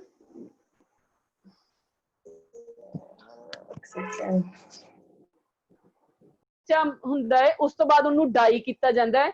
ਫਿਰ ਫੈਬਰਿਕ ਪ੍ਰੋਸੈਸਿੰਗ ਹੁੰਦੀ ਹੈ। ਫੈਬਰਿਕ ਪ੍ਰੋਸੈਸਿੰਗ ਤੋਂ ਬਾਅਦ ਪ੍ਰੋਸੀਡਿੰਗ ਜਿਹੜੀ ਹੈ ਫੈਬਰਿਕ ਹੁੰਦਾ ਕਿ ਉਹ ਕੱਪੜਾ ਫਾਈਨ ਹੋ ਜਾਂਦਾ ਹੈ। ਫਾਈਨ ਹੋਣ ਤੋਂ ਬਾਅਦ ਫਿਰ ਉਹ ਜਿਹੜਾ ਕੱਪੜਾ ਇੰਡਸਟਰੀ ਦੇ ਵਿੱਚ ਜਾਂਦਾ ਹੈ ਤਿਆਰ ਹੋਣ ਵਾਸਤੇ, ਜਿਹਦੇ ਨਾਲ ਉਹ ਸਾਨੂੰ ਪ੍ਰੋਡਕਟ ਤਿਆਰ ਕਰਨਾ ਹੈ। ਜਿਹੜਾ ਵੀ ਅਸੀਂ ਟੀ-ਸ਼ਰਟ ਤਿਆਰ ਕਰਨੀ ਹੈ, ਕੋਈ ਫਰॉक ਤਿਆਰ ਕਰਨੀ ਹੈ, ਉਹਦੇ ਲਈ ਕੁਝ ਕੰਪਨੀਆਂ ਇਸ ਤਰ੍ਹਾਂ ਦੀਆਂ ਹੁੰਦੀਆਂ ਕਿ ਜਿਹੜਾ ਆਪਣਾ ਹੀ ਕੱਪੜਾ ਤਿਆਰ ਕਰਦੀਆਂ, ਆਪਣਾ ਹੀ ਪ੍ਰੋਡਕਟ ਤਿਆਰ ਕਰਦੀਆਂ, ਫਿਰ ਹੀ ਉਹ ਜਿਹੜਾ ਮਾਰਕੀਟ ਦੇ ਵਿੱਚੋਂ ਕੱਪੜਾ ਤਿਆਰ ਹੋ ਕੇ ਆਉਂਦਾ ਹੈ।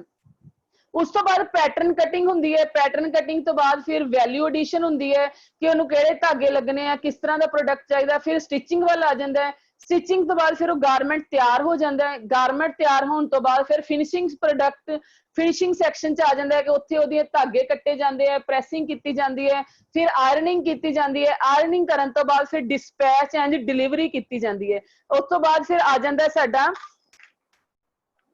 ਡਿਸਪੈਚ ਐਂਡ ਡਿਲੀਵਰੀ ਕਰਨ ਤੋਂ ਬਾਅਦ ਸਾਡਾ ਫਿਰ ਆ ਜਾਂਦਾ ਹੈ ਕਟਿੰਗ ਸੈਕਸ਼ਨ। ਇੰਡਸਟਰੀ ਦੇ ਵਿੱਚ ਸਾਡੇ ਕੋਲ ਆ ਜਾਂਦਾ ਹੈ ਕਿ ਸਾਰਾ ਕੁਝ ਕਰਨ ਤੋਂ ਬਾਅਦ ਕਟਿੰਗ ਸੈਕਸ਼ਨ ਦੇ ਵਿੱਚ ਜਿਹੜਾ ਹੈ ਸਾਡੇ ਆ ਜਾਂਦੇ। ਨੈਕਸਟ ਸਲਾਈਡ ਵਿੱਚ ਅਸੀਂ ਦੇਖਦੇ ਹਾਂ ਕਿ ਕਟਿੰਗ ਰੂਮ ਦੇ ਵਿੱਚ ਅਸੀਂ ਜਦੋਂ ਜਾਣਾ ਹੈ ਇੰਡਸਟਰੀ ਦੇ ਵਿੱਚ, ਤੇ ਇਹ ਕਟਿੰਗ ਮਸ਼ੀਨਸ ਜਿਹੜੀਆਂ ਸਲਾਈਡ ਦੇ ਵਿੱਚ ਤੁਹਾਨੂੰ ਦਿਖ ਰਹੀਆਂ ਕਿ ਅਲੱਗ-ਅਲੱਗ ਟਾਈਪ ਦੀਆਂ ਜਿਹੜੀਆਂ ਕੱਪੜੇ ਦੇ ਉੱਪਰ ਕਟਿੰਗ ਕਰਨ ਵਾਲੀਆਂ ਮਸ਼ੀਨਸ ਹੈ। ਵੱਡੇ-ਵੱਡੇ ਟੇਬਲ ਦੇ ਉੱਪਰ ਕੱਪੜਾ ਜਿਹੜਾ ਰੱਖਿਆ ਗਿਆ ਹੈ। ਨੈਕਸਟ ਸਲਾਈਡ ਵਿੱਚ ਸਪਰੈਡਿੰਗ। ਜਦੋਂ ਵੀ ਅਸੀਂ ਕਟਿੰਗ ਕਰਨੀ ਹੈ, ਕਟਿੰਗ ਕਰਨ ਤੋਂ ਪਹਿਲਾਂ ਸਾਨੂੰ ਸਪਰੈਡਿੰਗ ਕਰਨੀ ਪੈਂਦੀ ਹੈ ਕੱਪੜੇ ਦੀ। ਕੱਪੜੇ ਦੀ ਸਪਰੈਡਿੰਗ ਕਰਨ ਤੋਂ ਬਾਅਦ ਮੈਡਮ ਨੈਕਸਟ ਜਲਦੀ ਕਰੀ ਜਾਇਓ ਕਿਉਂਕਿ ਨੈਕਸਟ ਲੈਕਚਰ 'ਚ ਸਾਰਾ ਐਕਸਪਲੇਨ ਕਰਨਾ ਮੈਂ। ਸਪਰੈਡਿੰਗ ਜਿਹੜਾ ਕੱਪੜੇ ਨੂੰ ਮਸ਼ੀਨਾਂ ਦੇ ਨਾਲ, ਹੱਥਾਂ ਦੇ ਨਾਲ ਵੀ ਵਿਛਾਇਆ ਜਾਂਦਾ ਹੈ। ਉਸ ਤੋਂ ਬਾਅਦ ਮਾਰਕਿੰਗ ਕੀਤੀ ਜਾਂਦੀ ਹੈ। ਮਾਰਕਿੰਗ ਕਰਨ ਤੋਂ ਬਾਅਦ ਫਿਰ ਫੈਬਰਿਕ ਕਟਿੰਗ ਹੁੰਦੀ ਹੈ। ਫੈਬਰਿਕ ਕਟਿੰਗ ਕਰਨ ਤੋਂ ਬਾਅਦ ਫਿਰ ਜਿਹੜੀਆਂ ਅਲੱਗ-ਅਲੱਗ ਮਸ਼ੀਨਾਂ ਹੈ ਉਹਨਾਂ ਦੇ ਉੱਪਰ ਜਿਹੜੀ ਹੈ ਕਟਿੰਗ ਕੀਤੀ ਜਾਂਦੀ ਹੈ। ਇਹ ਸਾਰਾ ਮੇਰਾ ਨੈਕਸਟ ਲੈਕਚਰ ਦੇ ਵਿੱਚ ਤੁਹਾਨੂੰ ਮੈਂ ਐਕਸਪਲੇਨ ਕਰਾਂਗੀ। ਫੈਬਰਿਕ ਕਟਿੰਗ ਤੋਂ ਬਾਅਦ ਜਿਹੜੀਆਂ ਟਾਈਪਸ ਦੀਆਂ ਕਟਿੰਗ ਟਾਈਪਸ ਦੀਆਂ ਜਿਹੜੀਆਂ ਮਸ਼ੀਨਸ ਆ ਉਹਨਾਂ ਦੇ ਬਾਰੇ ਨੈਕਸਟ ਤੁਹਾਨੂੰ ਮੈਂ ਦਿਖਾ ਰਹੀ ਹਾਂ ਸਲਾਈਡਾਂ ਵਿੱਚ ਕਿ ਹੱਥ ਨਾਲ ਕਟਿੰਗ ਕੀਤੀ ਜਾਂਦੀ ਹੈ ਔਰ ਮੈਨੂਅਲ ਆਪਰੇਸ਼ਨ ਪਾਵਰ ਜਿਹੜੇ ਨਾਈਫ ਉਹ ਇਸਤੇਮਾਲ ਕੀਤੇ ਜਾਂਦੇ ਆ, ਕੰਪਿਊਟਰਾਈਜ਼ਡ ਇਸਤੇਮਾਲ ਕੀਤੇ ਜਾਂਦੇ ਆ। ਉਸ ਤੋਂ ਬਾਅਦ ਅੱਗੇ ਆ ਜਾਂਦਾ ਸਾਡੇ ਕਟਿੰਗ ਮੈਥਡ। ਕਿਸ ਤਰ੍ਹਾਂ ਅਸੀਂ ਕਟਿੰਗ ਮੈਥਡ ਕਰਨਾ ਹੈ, ਮੈਨੂਅਲ ਕਰਨਾ ਹੈ ਜਾਂ ਮਸ਼ੀਨ ਦੇ ਨਾਲ ਕਰਨਾ ਹੈ, ਇਹ ਅਸੀਂ ਡਿਸਾਈਡ ਕਰਨਾ ਹੈ। ਔਰ next slide ma'am.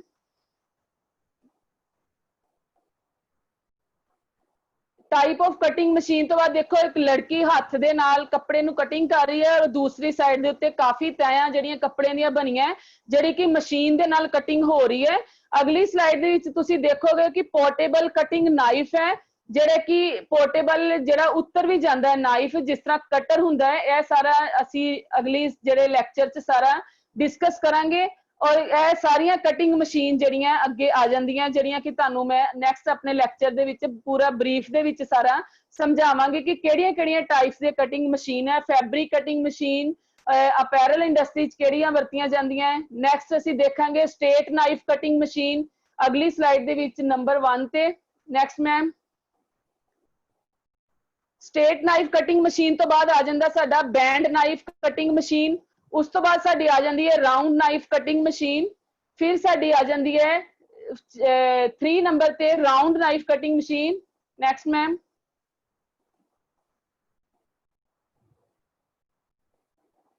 Next slide.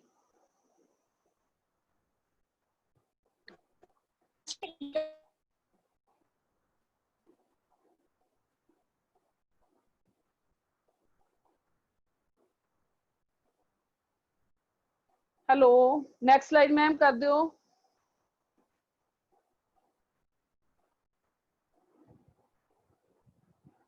और different type of cutting machine जड़ियां तुसी देखोगे डाई कटिंग मशीन है नॉचर कटिंग मशीन है उस तो बाद ड्रिल कटिंग मशीन है computerise controlled knife cutting machine है लेजर बीम कटिंग मशीन है वाटर जेट कटिंग मशीन है और प्लाज्मा टॉर्च कटिंग मशीन है। और यह सारियां मशीन्स जड़ियां मेरे नैक्सट लैक्चर दे विच तुसी सारियां एक्सप्लेन करांगी मैं टाइप ऑफ इंडस्ट्री मशीन्स जड़ियां कटिंग सैक्शन दे विच इस्तेमाल कीतियां जांदियां है। और इस दे नाल ही जेड़ा मेरा अज दा लेक्चर है इत्थे ही समाप्त हुंदा है। और मास प्रोडक्शन दे विच तुसी पढ़िया mass production process sequence of operation और टाइप ऑफ कटिंग मशीन्स जड़ियां कि मैं अपने नैक्सट लेक्चर दे विच फुली एक्सप्लेन करांगी कि किस तरह टाइप ऑफ कटिंग मशीन्स जड़ियां अलग-अलग तरीके दियां कटिंग मशीन है इंडस्ट्री च किस तरह वर्क करदियां है। मेरे नैक्सट लेक्चर दे विच तुसी सुन पाओगे। और इन्ना मेरा लेक्चर अज सुनन दे विच तुहाडा बहुत-बहुत धन्नवाद। कोई नैटवर्क इशू सी कुछ कई बारी स्क्रीन विच कट रही सी सो प्लीज तुसी मेरे लेक्चर नू इन्ने ध्यान दे नाल सुनिया और मैं आप सब दा धन्नवाद करदी हां। Thank you.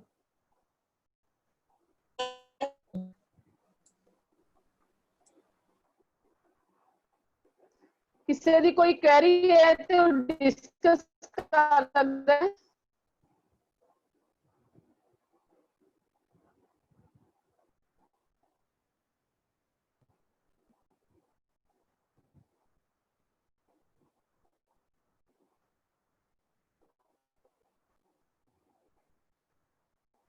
Hello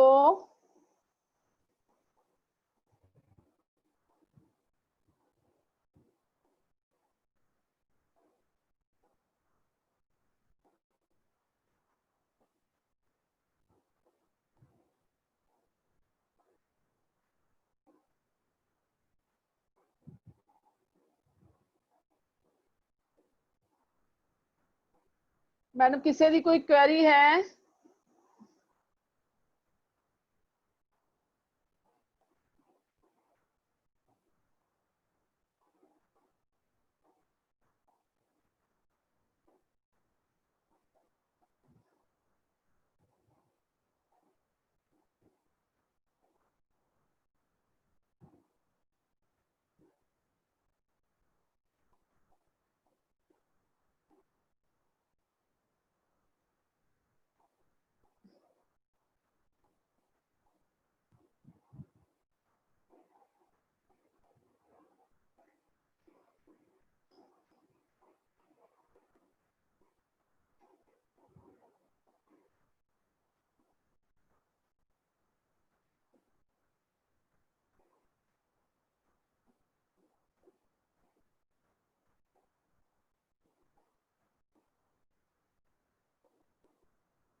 madam meeting and करिए।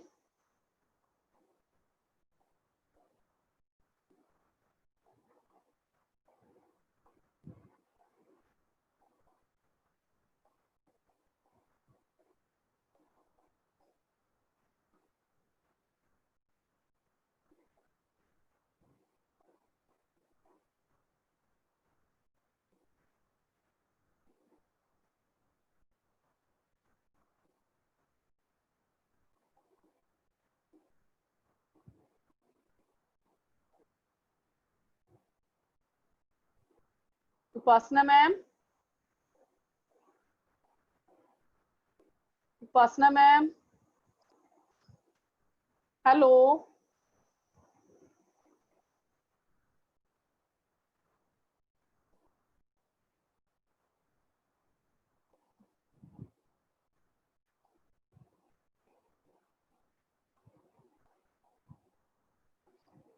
हेलो,